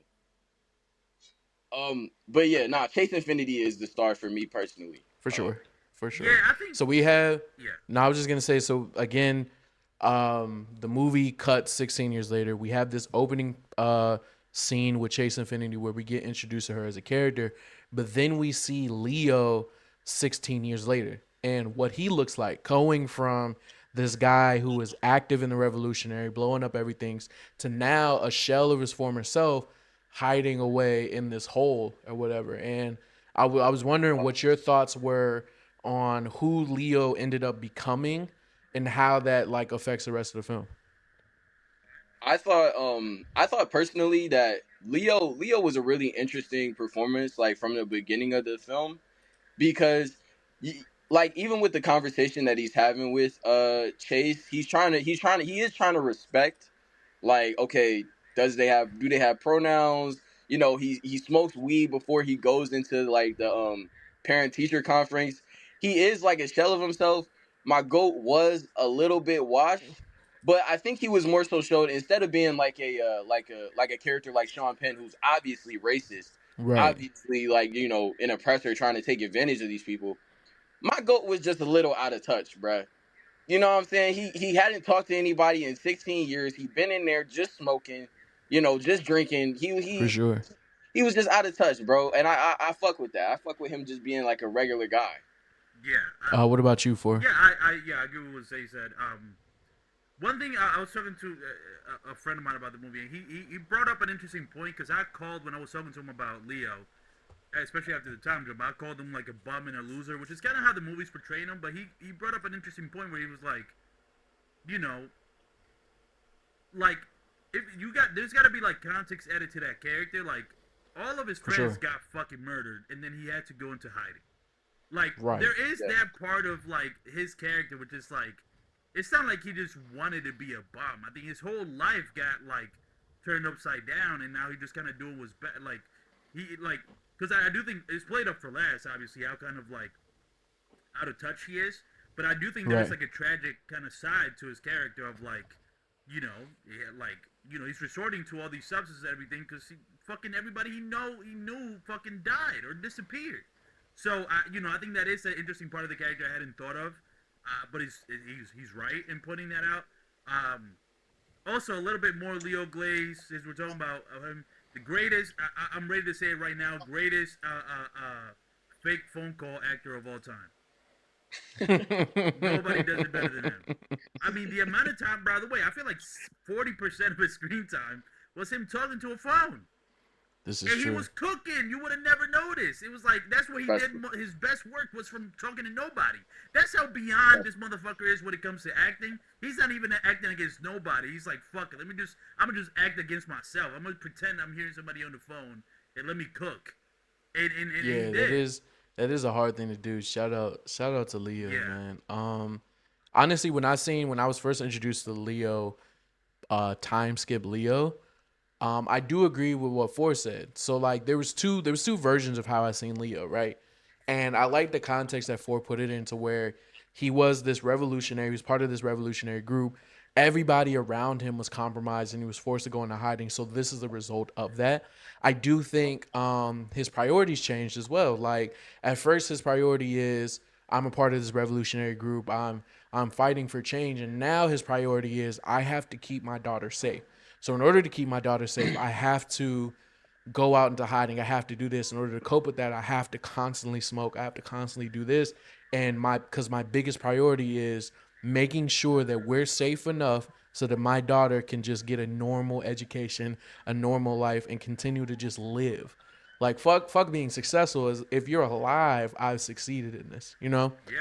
And I think one thing that I initially had a critique of that I still kind of might from the beginning of the film, you see Leo's introduction was, "Hey, I'm trying to impress these group of people, da da da," and then you see his relationship with Tiana, and fast forward, you see that he holds the revolutionary ideas, but I feel like he holds them in this almost grand fantasy type of way. You know what I'm saying? Like to me, it read that Leo never truly was a revolutionary. He was simply like caught in a whirlwind of ideas and caught in a whirlwind of Tiana. This is my initial thought. And so it was easy for him to say, okay, well, the revolution is dead now. I still pseudo believe these, kind of to Zay's point of like performative revolutionaries. Like I feel like before Leo met Tiana and before he got the audition to be a part of the group, he was a performative revolutionary. He was the type of person to post a black screen on Instagram and be like, "Yo, I really changed the world." You know what I'm saying? Like he was the type of person to be like, "Hey guys, don't go to Starbucks," and be like, "Wow, look, I'm making a difference." But his need and his want to like fulfill the shoes of what he thought a revolutionary was, which I think is a cool little comparison to Tiana, because I think both of them, the reason that they were attracted to each other is because both of them wanted to fulfill the shoes of what they thought this person was. Again, and with Sean Penn, he was trying to fulfill the shoes of what he thought this person was. And so I think that, and again, this is my initial critique, to where Leo wasn't truly revolutionary at heart. He got caught in a whirlwind of ideals. So when all of this went down, again, he's still in this performative mode. Like the things that he watches on TV is reminding him of the revolution. He's paranoid and stuff like that because obviously it's real life. But again, his ideals, his fantasy got him caught up in this life of reality, and now he's forced to deal with that. But for him to give that up, for him to forget certain code words and stuff like that, to me showed, okay, he wore the robe and now he has to deal with the consequences of wearing that robe, which is like you're in the shits now. Yeah, no, you definitely. I mean, a lot of this movie, so like you said, I forget. I don't know if it was you, Billy, or Zay, but it was said like the rest of this movie after the prologue, it's about dealing with the consequences of like what happened in the prologue, right? So like every character kind of gets some sort of reckoning. I would say also an interesting. I was listening to an interview with PTA where he was talking about originally when they were trying to figure out Leo's character, especially the 16 years later. They talked about how, or not even the 16 years later, just in general, his character. The idea was that the way they approached the character is that what if we made a movie about revolutionaries, but like the 6 most important revolutionary, like that's the focus, and then like everybody dies and he's the only one left. What does that look like? And I think that's such a fascinating, lens to look at like Leo's character, especially in the rest of the movie, because it's kind of how it plays out. It's like he's not the best. You know, he's doing what he can, and it's funny, but it's like, how does this guy, like, how does he, try to survive when he's clearly not, like, the revolutionary of his group. He's just one of the people that was in there, but he just so happens to be the last one standing. I thought it adds also a depth to his character of, like, I don't think Leo was ever supposed to be, like, like Inception Leo, I guess, or just, like, this, like, really fucking incredible leading man of the revolution. Right. Yeah, I think that it's funny. It's funny that you bring that up because while you think about that, it runs through my mind like this nigga was not good at anything. Yeah. Except for like, blowing shit up. Right. Yeah, he was following. First off, the skateboard niggas were cool as hell. He was following the skateboard niggas on the ceiling on the roof. Falls off the fucking roof. Hilarious. Oh my god, funny as hilarious. fuck. Gets saved by Benicio del Toro. is in the car with Benicio. Benicio is like, nigga, jump out the car. This nigga won't jump out the car. Benicio has to like swerve and make that nigga jump. And then even in the end of the movie, he has a clear fucking shot Oh my on god, Sean Penn. bro! Clear Yeah. shot on that nigga. Misses. That shot was so funny because the way the filmmaking, they're kind of like you don't see it, and there's like a beat, and then Champagne gets in the car like nothing happens. It's so fucking. I was like, fuck. It's so funny how like clearly he Nah, missed. that's a Bro, fact, he's bro. even driving. He's driving on the road, and this part I can't really blame that much on him. But like his daughter rides right past him, and Yeah. he has like not much inclination of like hey, maybe there was like an exchange here, maybe something happened. Not that he can like tell the future or anything like that, but I don't know. That has to be like something fishy, like No, I know what you mean. It was definitely frustrating, but I think in a good way. And I think it helps like ratchet up tension for the yeah, finale. exactly. But yeah, no, it's a lot of moments like that. Yeah, when he falls on the tree. Okay, I think it's time we talk about. I think what's easily probably the best set piece of the movie, and it's a whole fucking sensei like side plot. Like that shit Bro. was like Yeah. almost like that's the Yeah. most comic book thing I've seen in a non-comic book thing ever. Yeah. I was gonna say, Benicio's character is, I told you there was three very distinct versions of who a revolutionary was, and that introducing him was another one.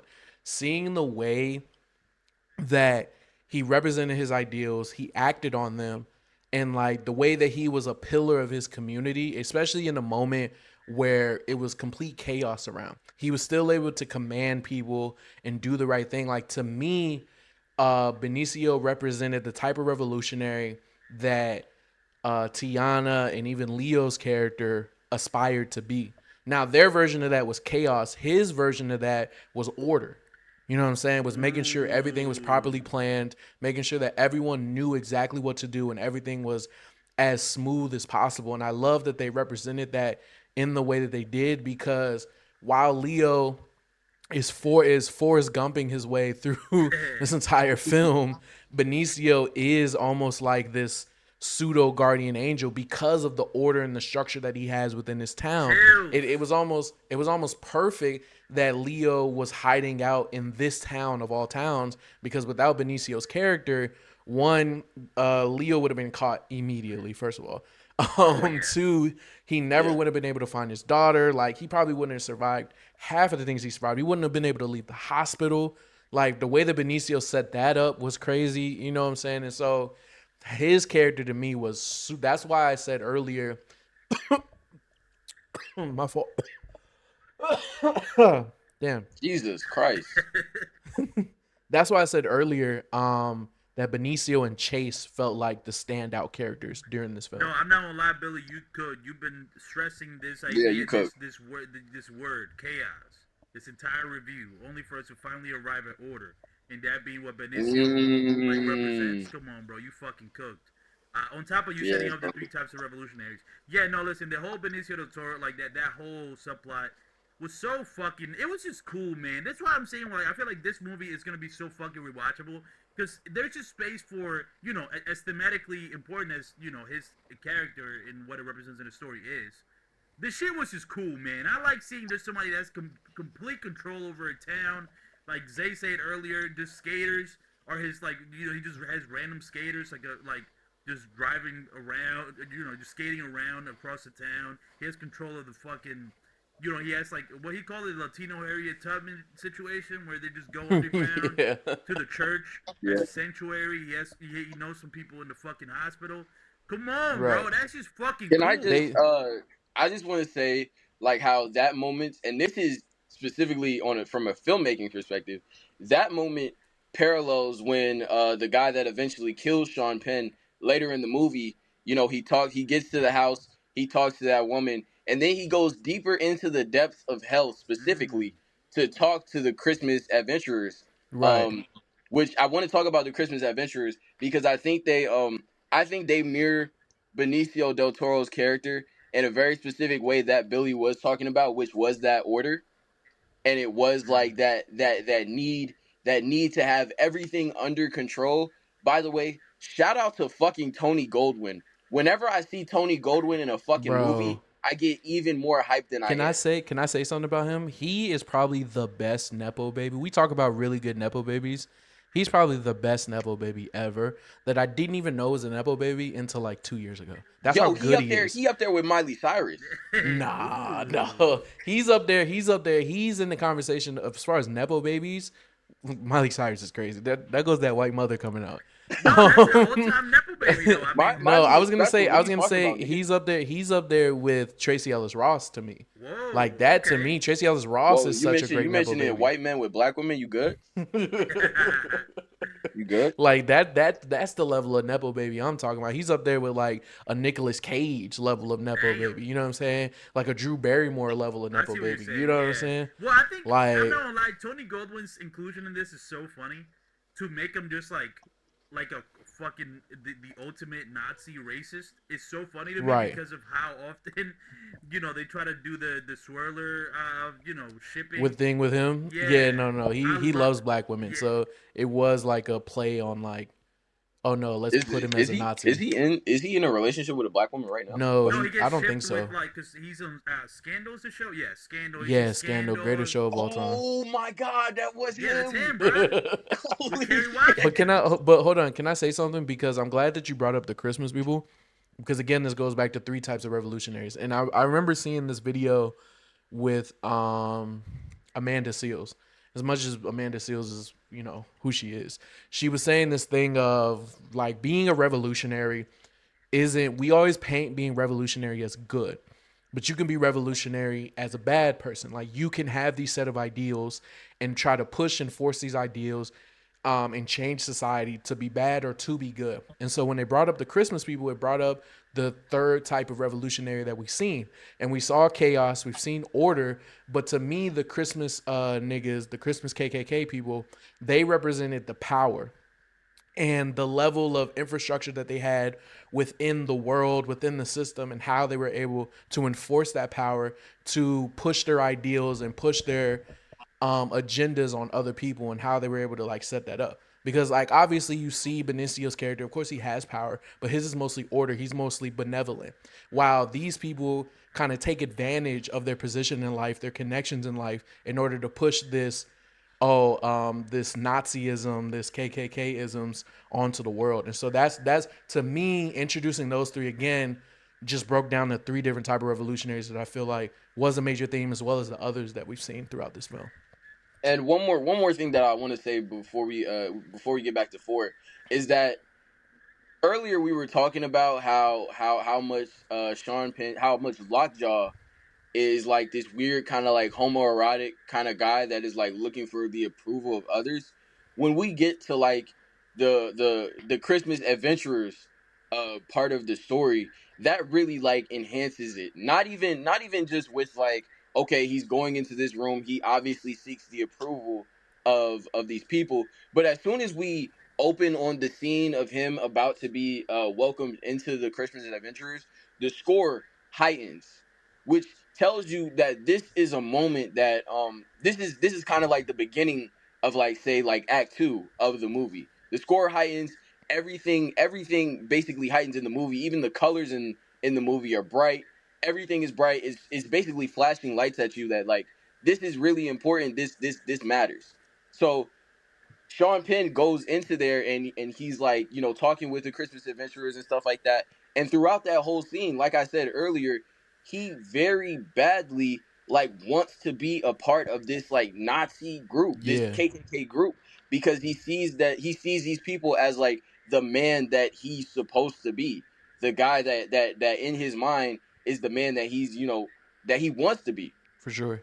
And you can almost see his subservience in that moment. And I think that's part of the like a large, obviously they touch on why they didn't want him, but I do think that was also a part of it. Like, yo, you're kind of like, you want this too much. You're almost like a bitch for this. Like, we don't necessarily want that to represent us outside. Calling him sir and shit. Yeah, like, you know what I'm saying? You know, it's funny when that scene first popped up where he went to the hotel and they brought him in the back to have a conversation. Literally, I wrote down in my notes, they, like in all caps, they recruited white military cuz to the KKK ? Exclamation point. Because I was just like, Because when it first happened, I was like, wait a minute, what are we like? Where did this movie just go? Oh, by the way, that's the when first it- moment in the movie that I thought, oh shit, like that, like the movie had been kind of like a traditional blockbuster, where I'm like, because I'm thinking, this is a Paul Thomas Anderson blockbuster we're watching, and I was curious with 130 million dollars as a budget. I'm like, how is he gonna approach this? Because there's two ways. Anytime you give an artsy fartsy director money, it's two ways it can go. They either like say fuck you, I'm gonna do what I want. I'm actually gonna repel the audience and take advantage of me getting this money because I don't know when I'm gonna get this money back, so I'm gonna do whatever the fuck I want to do.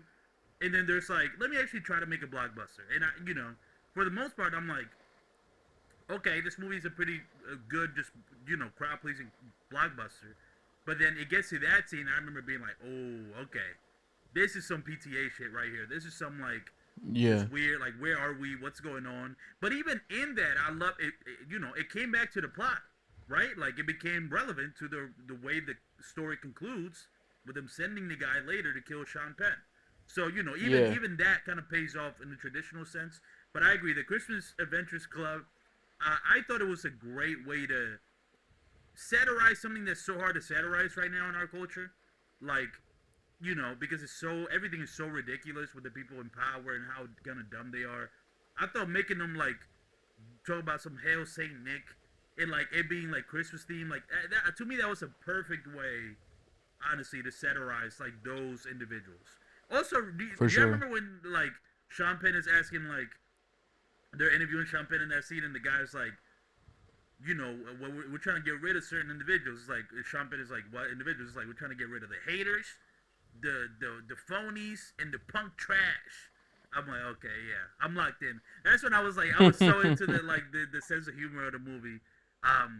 Also, like later on when the guy who's supposed to kill Sean Penn goes to like the secret meeting in the basement, the way they're having the conversation is so like overly white. It's like, oh man, he's not gonna make it home to dinner. Like I'm like, and nobody was laughing, but I'm like, this is very clearly supposed to be like. Playing into every single the widest phrases you can say while them talking about like eugenics or whatever the fuck they're talking about. It was just I don't know. I that part of the movie was the most kind of like it veered outside of the plot, but I think not only did it come back into the plot, I actually loved its place in the movie. No, right, I like your point. I like your point a lot about it being like super white because it makes me think like in that scene while I'm watching it, they're very like passive aggressive. And if you've ever interacted with white people in like any type of space, especially like the workspace, they are very passive aggressive and it takes them a little bit to actually get to the actual problem that they're talking about. Like they'll do all these things just to beat around the bush about what they're actually trying to address. And I think that in that scene, that's exactly what they were doing. They were beating around the bush until they eventually got to the point where, like, listen, man, I'm just gonna. I think he said it like, listen, pal, I'm just gonna say it outright. He fucked a black woman, and he might have a kid with her. Yeah, and then them be like, the fact that they even knew that to find that out is insane. yeah. Well, they do walk us through like how they found it out. Which I thought was pretty good. It makes more sense when you rewatch it. But yeah, the part where it's like, he's had a relationship with a minority, and they're like, which one? And then they were like, I forget, a black? I don't know. I don't know if they said it like they said it in Peacemaker, but then the guy was just like he does the smack in his lips. I'm like, bro, he's so disappointed. One more thing about that scene, I think that I just thought about is that I think every single character in that scene represents a different like type of whiteness. I think especially the older guy in the scene represents this old money like what are those companies that people say like rule everything? One of those shits. Like Rockefeller, like that was that old nigga right there. He was fucking Rockefeller. Yeah. The other two guys, they were more so like the corporate type white where like they're more so like maybe they're on like a board or some shit like that, and they're controlling like the capitalism and shit like that from that aspect. But every single part of the Christmas Adventures represents a different type of whiteness that controls our society in a little bit. Yeah. Oh, that's a For good sure, point. for I mean, sure. And that's I think that exactly- goes back to I think that goes back to that power point, of just like this. I feel like the Christmas Adventurers were a representation of what a bastardization of power looks like, you know, and how people in certain positions will try to push their ideals, push their agendas in specific ways, and how they react to when someone doesn't align to those, you know. Yeah, absolutely. Yeah, I think the Christmas Adventures things worked. And I think we touched on. I don't know if we have anything more to say about Benicio and his whole side. It was just cool. It was funny. You know when you know. Yeah. I was gonna ask you for because I think we spent a lot of time discussing how a black woman specifically was represented in this film and what the critique on that would be. I was gonna ask you, how do you feel Mm. about Benicio's character being represented, but then how they chose to represent just like the way that the government comes in to sweep up the Our Mexican illegals. Yeah, I representative. was gonna say He's as, not as he's not our, Mexican, as but definitely like coming in, sweeping through the town, trying to do this and just that whole thing. Like, how did you feel about that? yeah. I mean, Because Oh, that is thank a you. consistent thing throughout it. They do touch on, which is very um on topic of like the current cultural landscape. You know what I'm saying? Like they introduced the film with them freeing, you know, people who were caught by ICE, and then in the middle of the film, that's what's basically burning down the town is the military trying to wrap up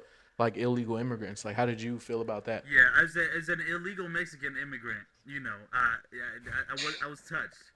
I was. Was touched. No, all right, let me stop. No, yeah, I'm not Mexican. I'm Dominican. But I will say this: I watched it with my friend, a friend of Same mine shit. who is Mexican, and I was curious to see his thoughts on it. And I mean, Yeah, to him, it felt very like authentic. I thought like the way that they portrayed, especially in Backton Cross, where like you know where Benicio is, like that whole town, that being a sanctuary town, and how that works. Well, before I even get to what he thought, I mean, the ICE raids, very timely, even here in Philadelphia. I mean, that was happening all throughout. for It has sure. been happening all this year, and like in places that I often go to, like fucking car washes, and you know places like that. So it's like it's very real. Like the way they portrayed it in the movie is very much what's happening right now. So it's definitely Right. timely. But with the Mexican representation, one moment that stood out a lot. It's kind of a small scene, but do you guys remember when? By the way, there is a character in this movie. I can't wait. I can't believe we're going this far without addressing. There's a character named the Billy Goat in this movie. Yeah. That's so crazy. That's insane. We've gone this far without addressing that. But in that scene where he gets taken, and like the Mexican kids are kind of just watching, and you know the people that take the Billy Goat, they don't give a fuck. They're like, oh, these random Mexican kids, who cares? And then them being like overlooked in that way to then alert everybody of what's happening, and you know that moment actually stood out a lot, and to like you know represent like how overlooked they can be, but also how like resilient you know Mexican people can be as a whole, starting from when you're like you're very young. Another detail that I thought was interesting, that was very grounding. Did I see? I heard I saw a review, or I saw somebody talking about this. But the idea that when Benicio's bringing Leo into his house, Yeah. where where he's harboring everybody, he does when he's going into his house. He makes a point to introduce him to all the people To in every single person. Yes. Yeah. Which I think is a very important little like moment to almost to recognize the humanity of these people, right? To Leo, like, and also to the movie as a whole. It's not like this True. is these random like Mexicans that are being shipped. It's like no, these are real people. Let me introduce them. They're my family.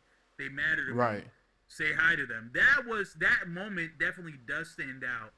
And I don't know, just the whole representation of Benicio and the whole, I was about to say, I think that plays to who Benicio's character is as a whole. absolutely. You know what I'm saying? And in the way that they respect him, like everybody in town was calling him sensei. Yeah.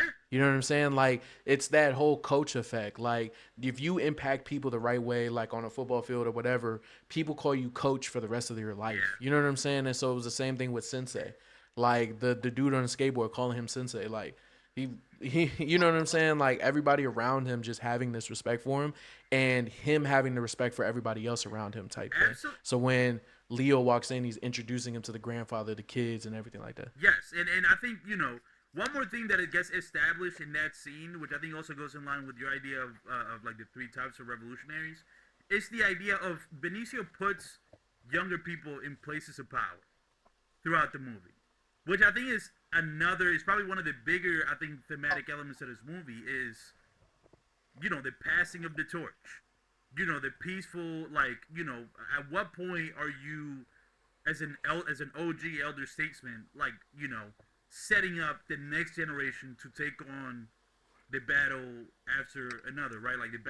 Once you can't do it anymore, whether because you're too old or washed or whatever, it's your job to set up the next generation. I think we see that with Sensei because the people that he trusts to have these systems in place, a lot of them are younger people. For sure.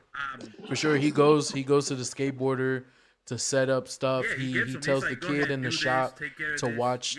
Yeah, he tells the kid in the shop to watch and inform him. So you're right. Like the way that he and like I said, I think it's the way that he empowers everybody. Like the way that he empowers I know it's gonna sound corny, but the way that he empowers the women in his life to take to do what they're doing, the way that he said it's International Women's Day. No, you're right, bro. You're right. Yeah, but it's Shout for out the to women and LeBron. children. It shows just how much he's like.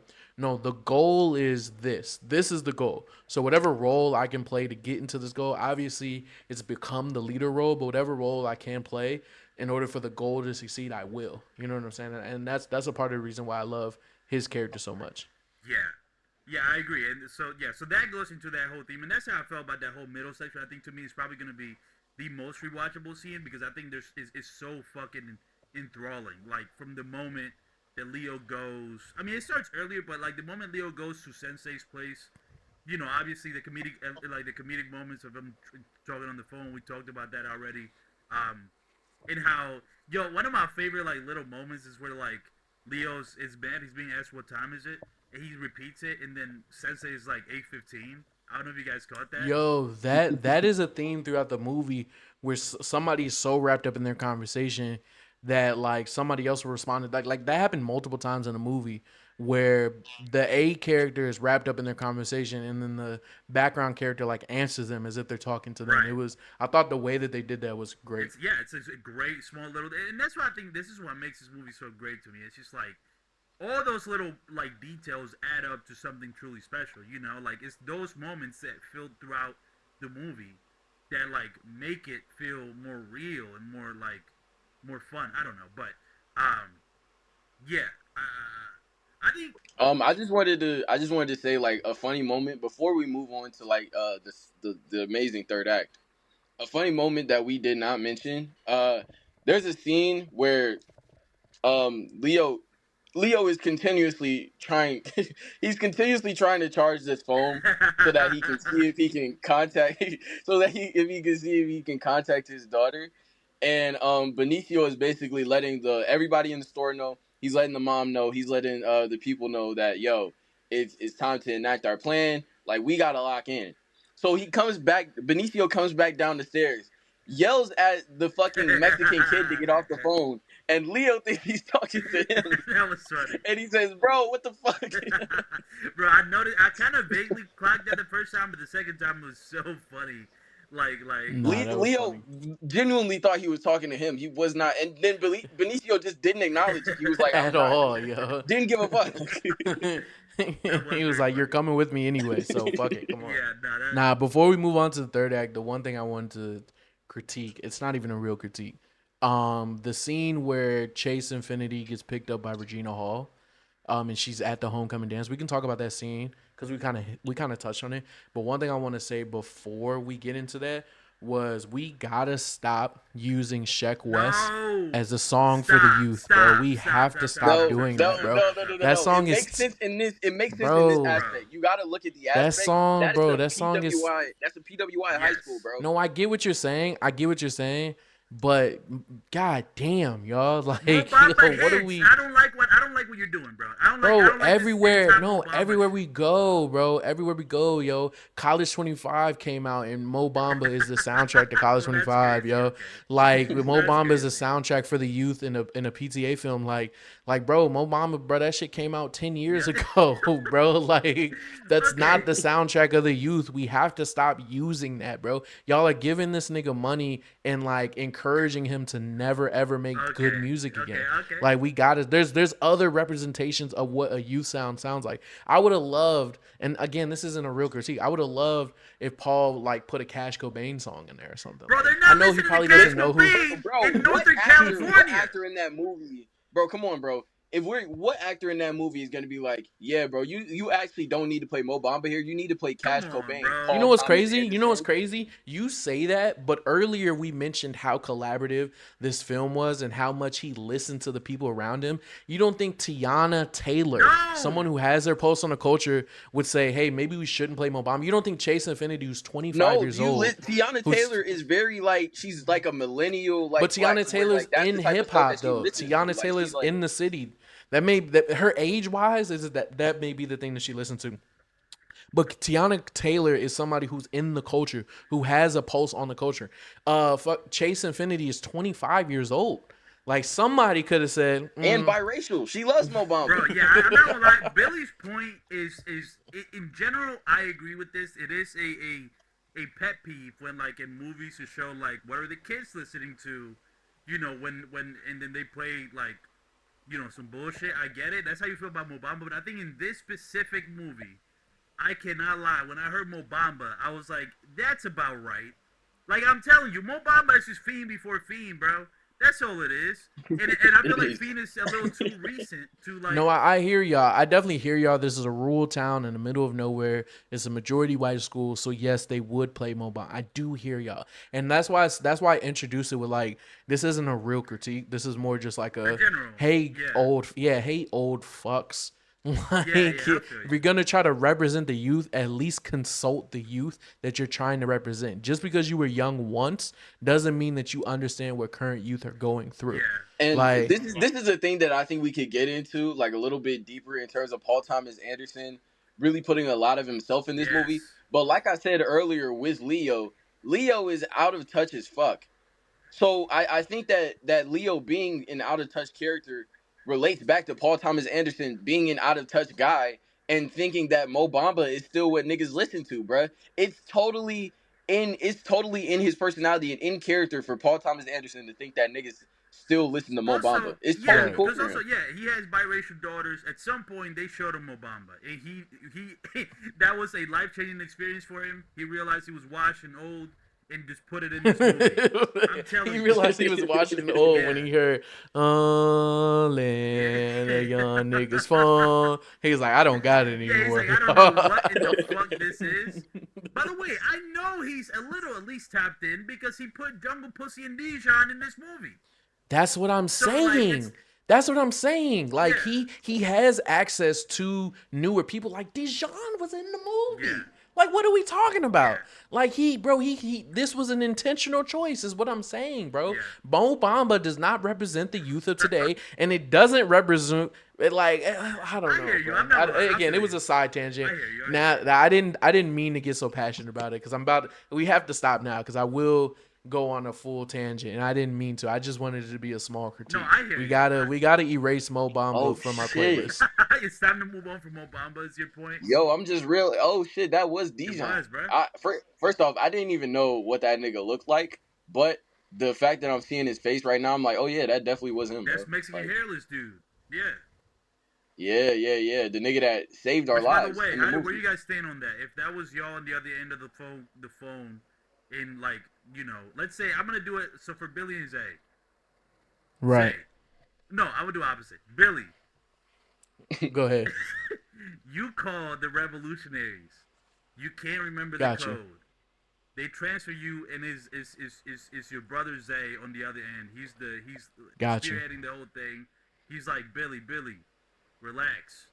You're gonna know this one. What's my Okay. favorite kind of pussy? How do you what's your answer? And I'm so curious Oh my god. to yo. see him. See, this is the problem. This is the problem, right? I do so many bits on Zay that like sometimes they get muddled in with the truth, right? So in my head, I'm hoping that no matter what I say, Zay is just fucking with me and he'll like accept whatever answer I say. Because the moment he asks me that, yo, what's my favorite type of pussy? I'm immediately saying, oh, white women. Oh. Like, Yo, white women, yo. Immediately, Okay, now no before hesitation. before you answer, or I'm sorry, yeah, well yeah. I mean, you're laughing, but I can't tell it's because if you think it's accurate or not. How would you respond to that when he says it on the phone? First off, it's not fucking accurate. That's the first thing. It's not accurate. But I'm letting him get that sauce off because I value funny over all else, and the fact that you just made me laugh. Yeah, nigga, you good. Okay. You can slide through. And you got to remember, like, we've blown up things together. So literally, Dijon's introduction was like, bro, calm down. I know you're gonna know this. So in my head, like, the moment you do that, the moment that you relate to me as a human, like, bro, relax, you got this. You're gonna answer this correctly. The moment you do that, it means like, oh, whatever I say, we're good. Like, I'm already locked in. Yeah. Okay, good. I'm glad to know that you would have passed. But yeah, that was Dijon. That was Dijon on that. Yeah, no. Yeah, so moving on to the third act. This is honestly what I would describe as the third act is when they officially like capture Chase Infinity's character. Like Sean Penn, he gets the deets, he gets the coordinates to the Right. nuns, For and they sure. infiltrate the shit, and they fried Regina Hall, they fried the rest of the nuns. Before And we at the, Before we Go get ahead. into that, though, how did you guys feel about the introduction to the nun sanctuary? Incredible world building. This is the kind of thing that, like, in a movie like this, that like you rewatch over and over again, and I think that scene will catch you off guard because it's kind of like it's a moment in the movie, but it's not as big as the other like world building elements of the movie. But I do think in rewatches, like, that's gonna be one of those things that you pay attention more and more. It's so much going on in the movie. That's probably one of the last things you think about this movie. But I bet in rewatches, like that whole scene, the conversation between the head nun and fucking Willa and Chase Infinity, and then with Regina Hall, Right. and then everything about that scene. I think there's way more going on in that than we realize. It's just it's just so much shit in the movie that it's hard to like keep track of all of it. But I personally, like, in terms of world building, I'm like, these nuns. I mean, this is fucking cool, bro. Like, again, it's a lot of shit in this movie that it's just like, it serves a bigger purpose, but it's like, at the end of Right. the day, this is a movie and this shit is fucking cool, and that's really all I For care sure. about. So For I sure. personally, I love think it. that One yeah, second. I was just gonna One say that. second. Oh, go ahead. No, y'all are gonna hate me.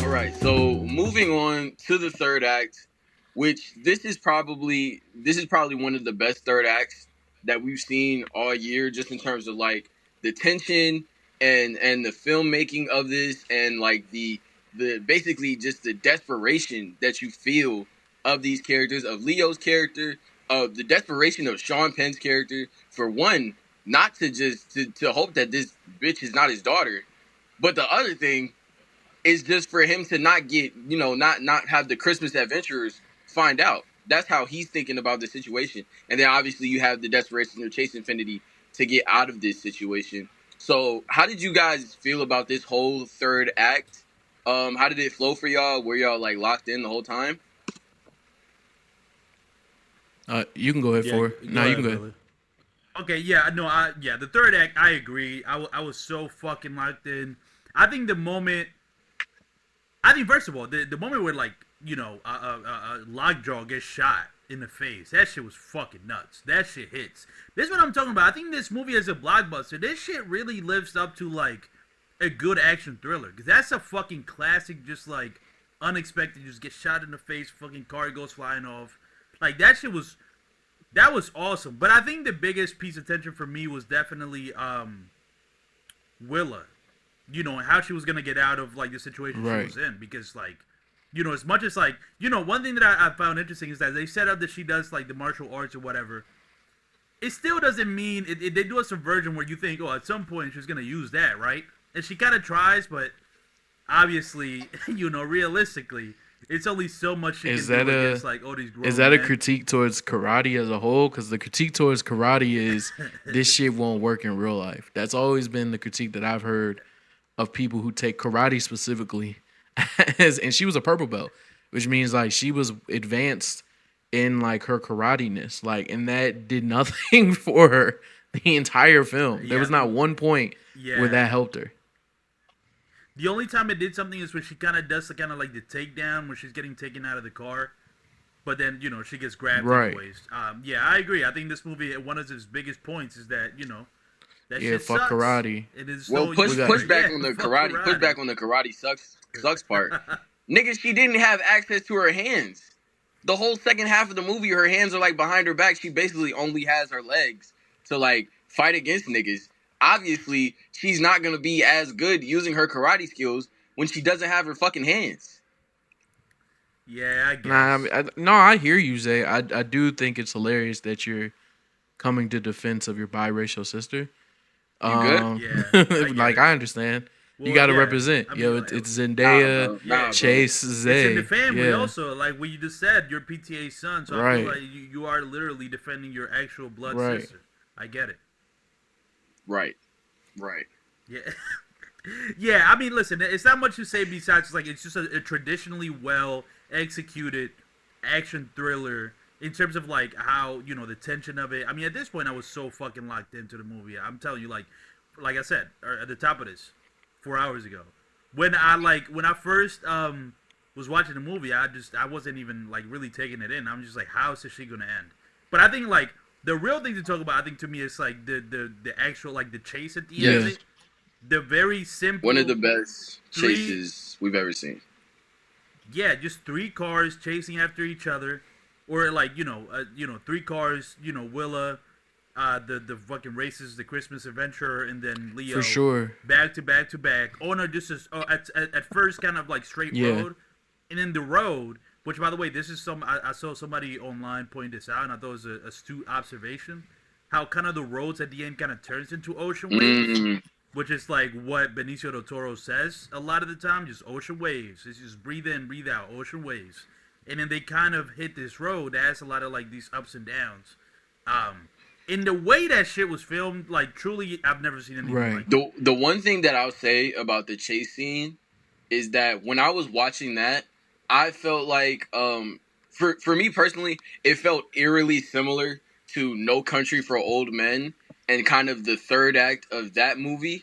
And the chase, I thought that both of those chase scenes are executed like so well in the sense that you have no clue what's coming next. And in No Country for Old Men, it kind of ends badly for our protagonist. But in this one, we get more of a happy ending, which I am more excited for. Yeah, one thing I liked specifically about the chase scene that I mean, you've hinted on or whatever, is just the fact that the tension. So at every point during when they specifically were on the hills, it felt like, okay, is she about to lose him? Or is he about to catch up? Like, what's happening? And then for her to go through like 8 hills and realize, oh shit, I could just like set this up and stop. You know what I'm saying? And like kind of play into the fact that I kind of disappear behind these hills and you don't know what I'm doing on the other side of this, outside of there's nowhere else to go. Like you have to go straight. So for her to sit there, realize that, and I think that's more where the Leo training comes from and the karate training comes from. For her to be in that moment of, fuck, I gotta go, this moment of desperation, this moment of like high anxiety, and to still in the moment be like, okay, if I stop right here, I'm just out of view enough to where he doesn't know I'm here, but he doesn't have time to react and he will crash. And then eventually I'll be able to stop this chase. I thought that specifically was really cool. But what I wanted to talk about was in the beginning of the third act, where we talked about it a little bit earlier, but I kind of wanted a more in-depth view from you guys about the scene where you have Sean Penn's character and Chase Infinity's character alone in a room, and kind of like what that represented for both of them and kind of how that scene played out. Yeah, I mean, besides it being like, it was just so, I was so uncomfortable about like him trying to be a dad. It was really off-putting. The way he's like, yo, you Nasty. should wear makeup, Nasty you know. moment. You should, yeah, it's like you should wear makeup. That you should present yourself better. Like how old are you? Do you have a boyfriend? Did he He ask did. that? He did, yeah, He yeah. did. He was like, Yeah, bro, how get he this was literally fucking was like, how ass. old are you? Do you have a boyfriend? No, you're too young for a boyfriend. Like this almost like, yo, I think I'm your father. I could be your father. This like to think that it's insane to think that you have the audacity, right? To think that you in that moment you have authority of like a father figure over this person's life. That one, you weren't in their life, and two, the way that she was conceived, your personal ideals about black people, the fact like he literally called her a mutt in the screen and like screamed it in her face, and we talked about it earlier how that took the breath out of like the room, but the audacity for you to think like you have this position of power. And I guess maybe you could say it was his nervousness coming into play because he didn't know. He was like, well, I assume, I don't really know. I know I don't want you to be my child. And if you are my child, then there is like I have to get rid of you in order to get this goal of being part of the Christmas adventure. So like it could be nervousness, but yeah, that whole like little conversation of him trying to be a dad specifically was throwing me off. I was like, yo, what the fuck?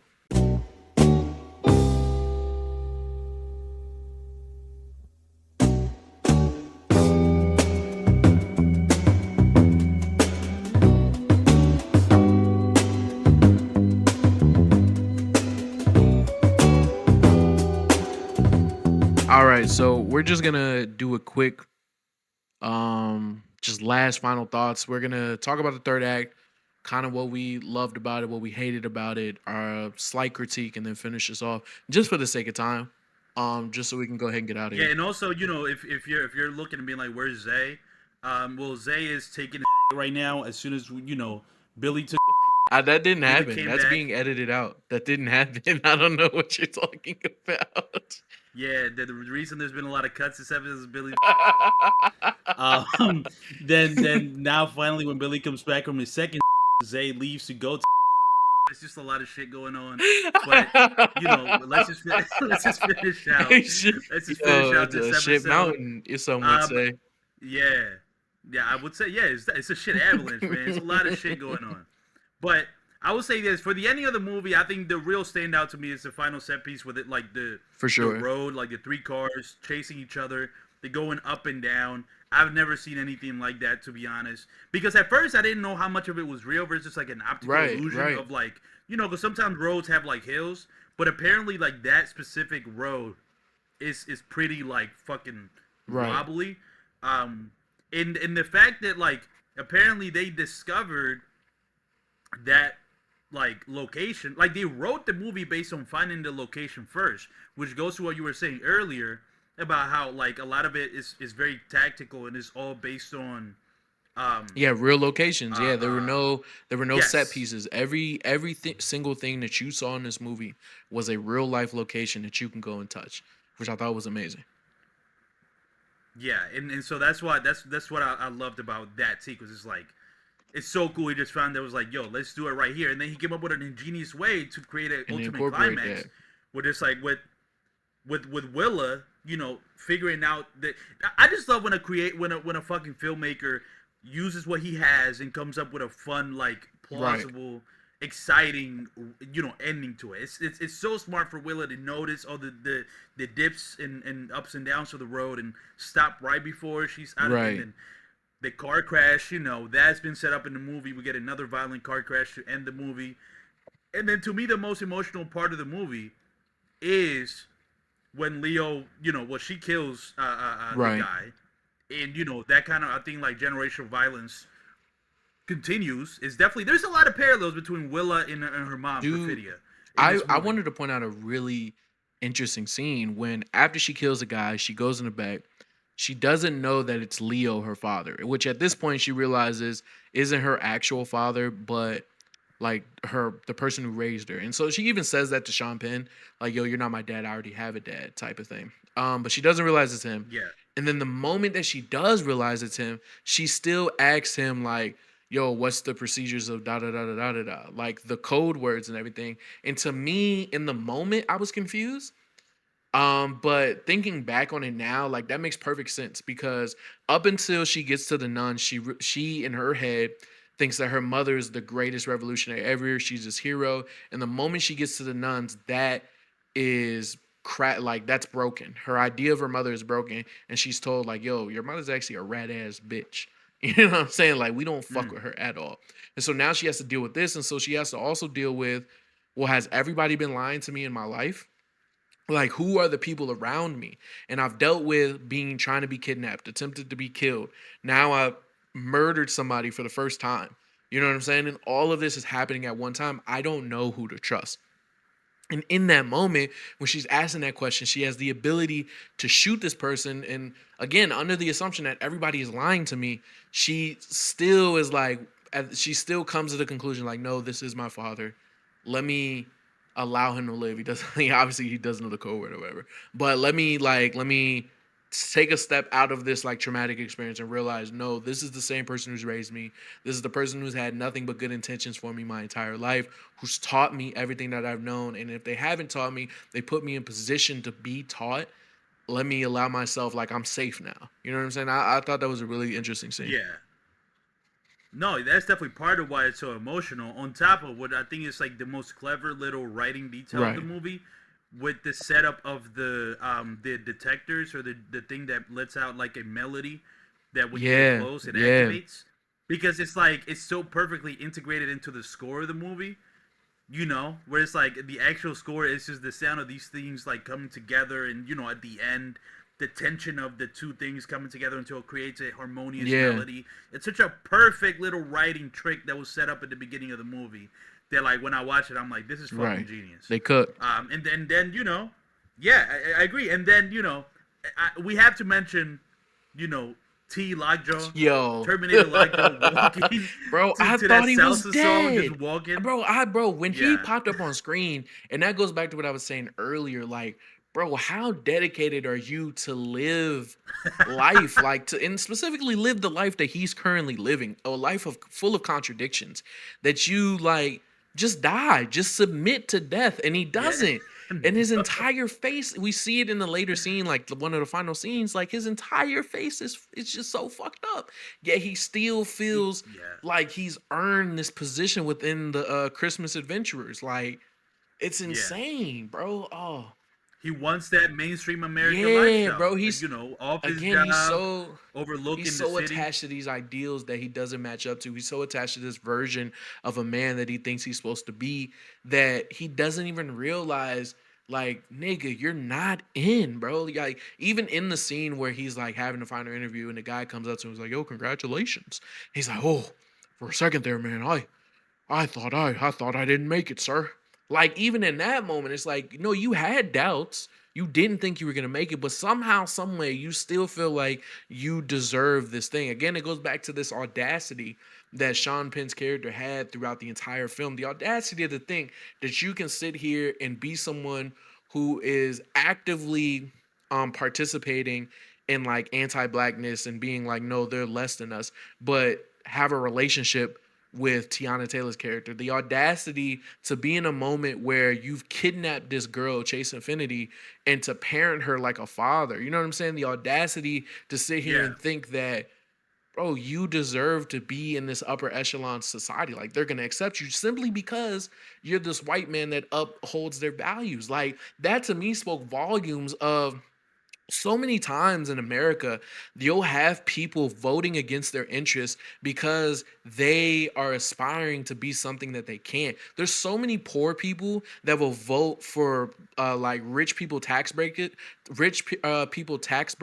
because they feel as if, well, tomorrow I could be a millionaire, so I don't want to fuck that up for me. When it's like, nigga, you live in a trailer park. Tomorrow you're not gonna be a millionaire. Like there's so many people Yeah. that, like I said, vote against their interests, that attempt to be this version of a person that they're not, and they have the audacity to think that that's a reality. And I think that's something, again, we talked about how Paul did a very good commentary on current culture, which I think is hard to do, especially in movies, because movies take like at least a year to make.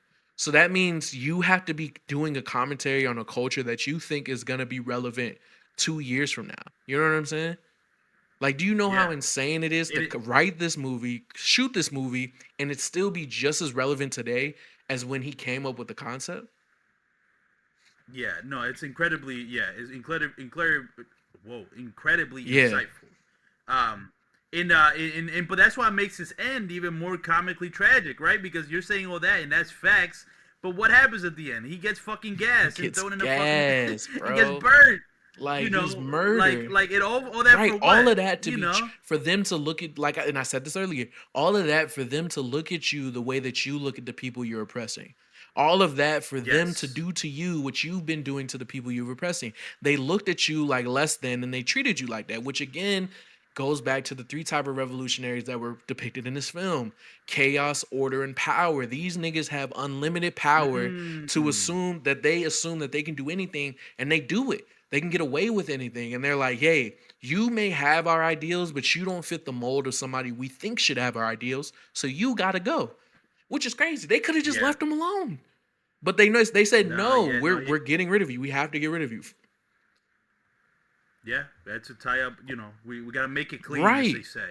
And then from then we cut to what is like on the surface, kind of a happy ending, like with the Leo and the daughter, I guess, finally getting iPhones, and them kind of bonding over. He's introducing the letter that Perfidia left, which by Which, the way, perfect book can ending. I say before we get into the letter, I didn't agree with the iPhone shit.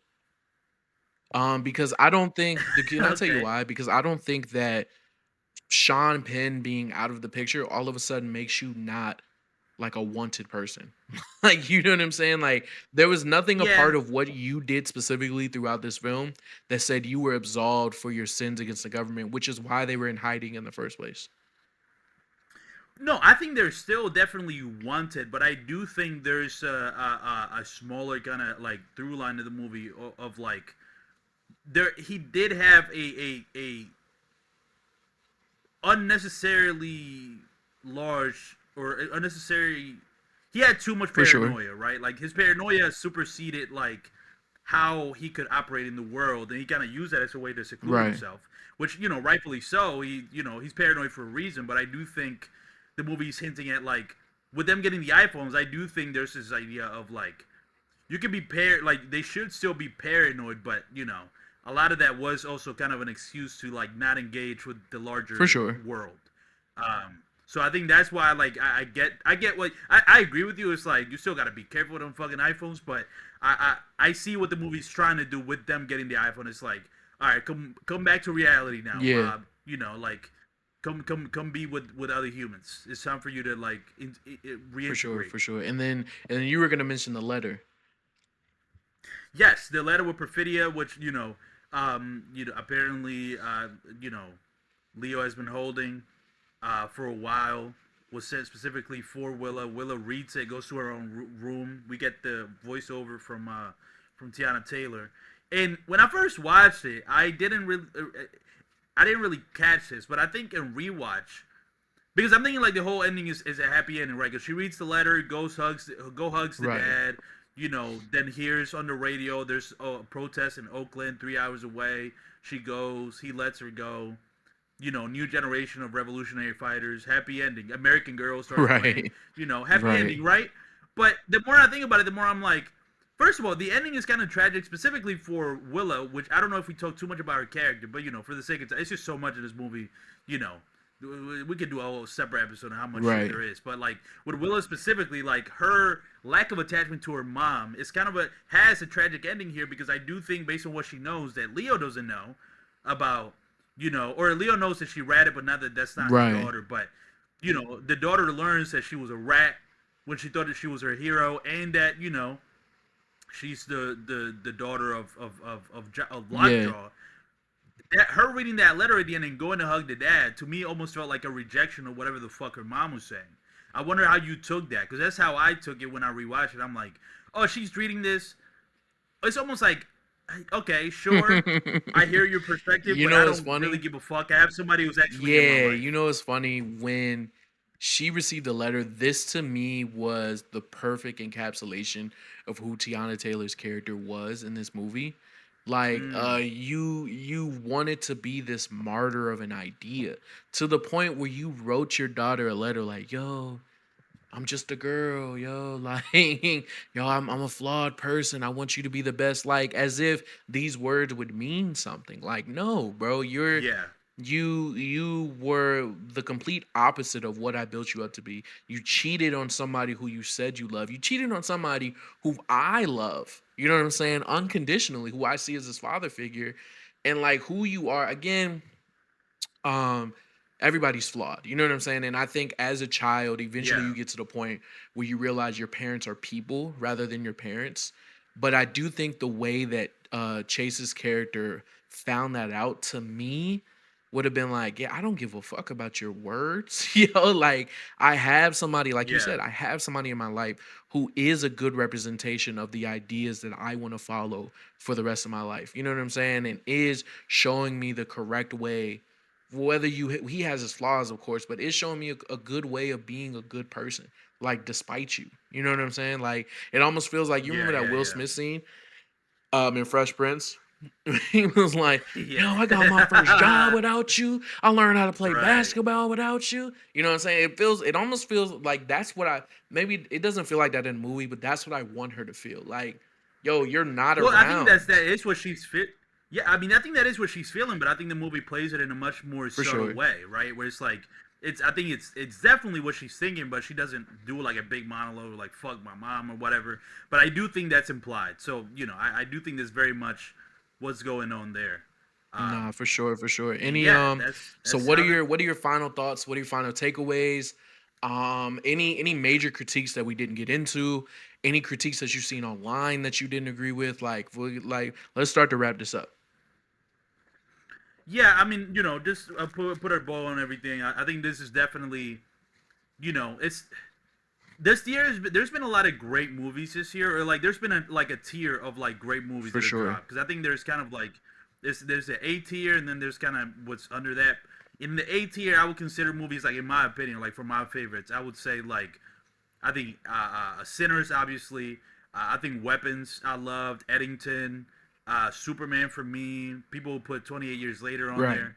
Um, this movie's definitely in that tier. I think for me, it's probably my favorite of the Mm-hmm. year. But I will say, if I were to compare it to like a Sinners, which you kind of alluded earlier, a lot of white people being like, "Yes, finally a movie that's better than Sinners." Um, I think It's funny because a friend of mine and I were talking about this. How, like, the way the way he framed it, he was like, um, he basically said that, like, this movie is the Eagles, and Sinners is like the Ravens with Lamar Jackson, where it's like one is like, you could tell is ran like a proper kind of like everything just kind of works and is in place, and it's almost like this machine that is kind of like pristine. While I think Sinners, even though it's not like technically flawless, I think the feeling that it gives you, the excitement that you had when you watched it, the soul of it, all of that, I think is still undeniable with any movie. So I think that's why they're so hard to compare. I think one is, like, I guess, technically more Right. accomplished, but I still feel like, and I think just purely enjoyability, I would say maybe this is my number one. But I think Sinners, nothing is replacing that first time I watched Sinners. I mean, that was like a transcendent experience. So, um, that's how I would compare, and because a lot of people are trying to compare this to that Sinners, to Eddington, basically to every great movie that's dropped Right. this year. People Which will be like, which just "That's a has been stack." like, I think, bro, it's interesting to say. Hold on, brother. You're eating chips in the mic. No, no, no. I was getting rid of I finished eating the chips Jesus earlier. I'm just getting rid of Christ. the. I'm getting rid of the. I just pressed on the. Listen, I can I'm just hear pressing. you. By the way, Just stop fiddling with this it. why is Yo, this why is this mic so yo, fucking sensitive? I I ignored it barely hear it. earlier because, but My then bad. I was like, all right, bro, I gotta say something. My But bad. My what was I bad. gonna say? Okay, you were gonna say about the comparisons Um, to, like, Sinners and Eddington and like shit oh, like I that. was gonna say, I forgot my point, honestly. But I would Well, yeah, but that's one of my takeaways from this movie. Like, I think it's my favorite of the year. I think it's pretty accomplished, but I don't want people using this movie to shit on all Right. the other great movies that came out. Oh, they all that's what I was gonna succeed say. in That's what I was different gonna say. ways. I was gonna say, I think 2025 has been a phenomenal year creatively. I think we've had some of the best movies ever come out this year. I think we've had some of the best Mm, projects music wise come out this year. Like I think we're gonna look back and be yeah, like, yo, 2025 was a fire year. Like just with all of the major releases and things of that nature. Like to have Sinners and One Battle After Another come out the same year as Superman, you know what I'm saying? Like I that know. to Yeah, me, yeah, you're yeah, going yeah. back to back. And I can't really comment on Weapons because we watched it together, but I fell asleep. Um, Yeah, you never got to yeah, the I ending. fell Yeah, asleep, yeah, so I yeah, can't yeah. really comment on that. But like there has been a level of movies that people are talking about. Each major movie that comes out, everybody's like, "Yo, this is the greatest movie of all time." So to have that multiple times in the same year, like I think really lends to just how great creatively this year is, and it's not even over. Like we still have other movies that are supposed to come out that are supposed to be even better. You know what I'm saying? So yeah, I think Yeah, I think we're gonna look back at 2025 and be like, damn, that was a good fucking year. Like I think 2025, I think another year off the top of my head, 2008. I think 2008 was a great year for films. yeah. Like I said, that's just off the I think 2019 was a yeah, great year like just there's certain with years, there's Parasite. certain years where like everything is hitting. You know what I'm saying? I think 2025 is one of those years. So I like the movie. I don't give movies a rating out of 10. I think this was a good film. I said earlier, I thought Leo's performance was great. I think Chase Infinity, future star. I'm really excited to see Light Skin Whimsy in other films. Um, but Yeah. yeah, bro, I'm excited. But for you, would you do like a rating out of 10? What would you rate it? No. Let's not do ratings because I agree with you. I think ratings kind of diminish. I think people get how we feel about that. We talked for 3 hours, Right, damn right, right. near. So, like, if you don't know how we feel about the movie, if you need a neat number at the end for you to understand how we feel Yeah, about the movie, yeah, you clearly weren't yeah. listening. Obviously, we like the movie. Yeah, obviously, we talked about it. obviously, we really like the movie, man. I appreciate you for calling in, bro. Like, and having this conversation with us about movies. Like, something that the Post Credit Clarity Pod is really doing is just it's showing our love for movies. So it's always exciting to talk to somebody who also shares that same love and wants to talk about it and has such insightful thoughts about it as well. You know what I'm saying? So I yeah. appreciate that. I appreciate that. That's nice. That's nice to hear. Yeah, as soon as I watch the movie, I'm like, I gotta talk to somebody about this. I have so Yeah. many thoughts, and I'm like, the Post Credit Clarity It's podcast is the right best there. place to Yeah, talk about it's movies. is is right there wide Yeah, open too. Like yeah, we're just here, yo.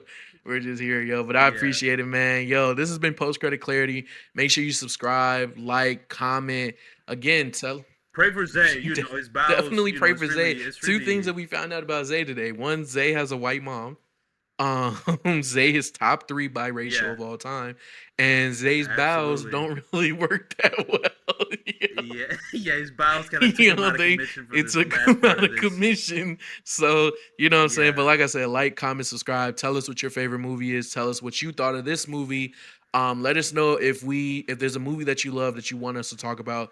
Make sure you follow on Eladio Talks on most platforms. Make sure that you go to Twitch. He streams on Twitch multiple times a week.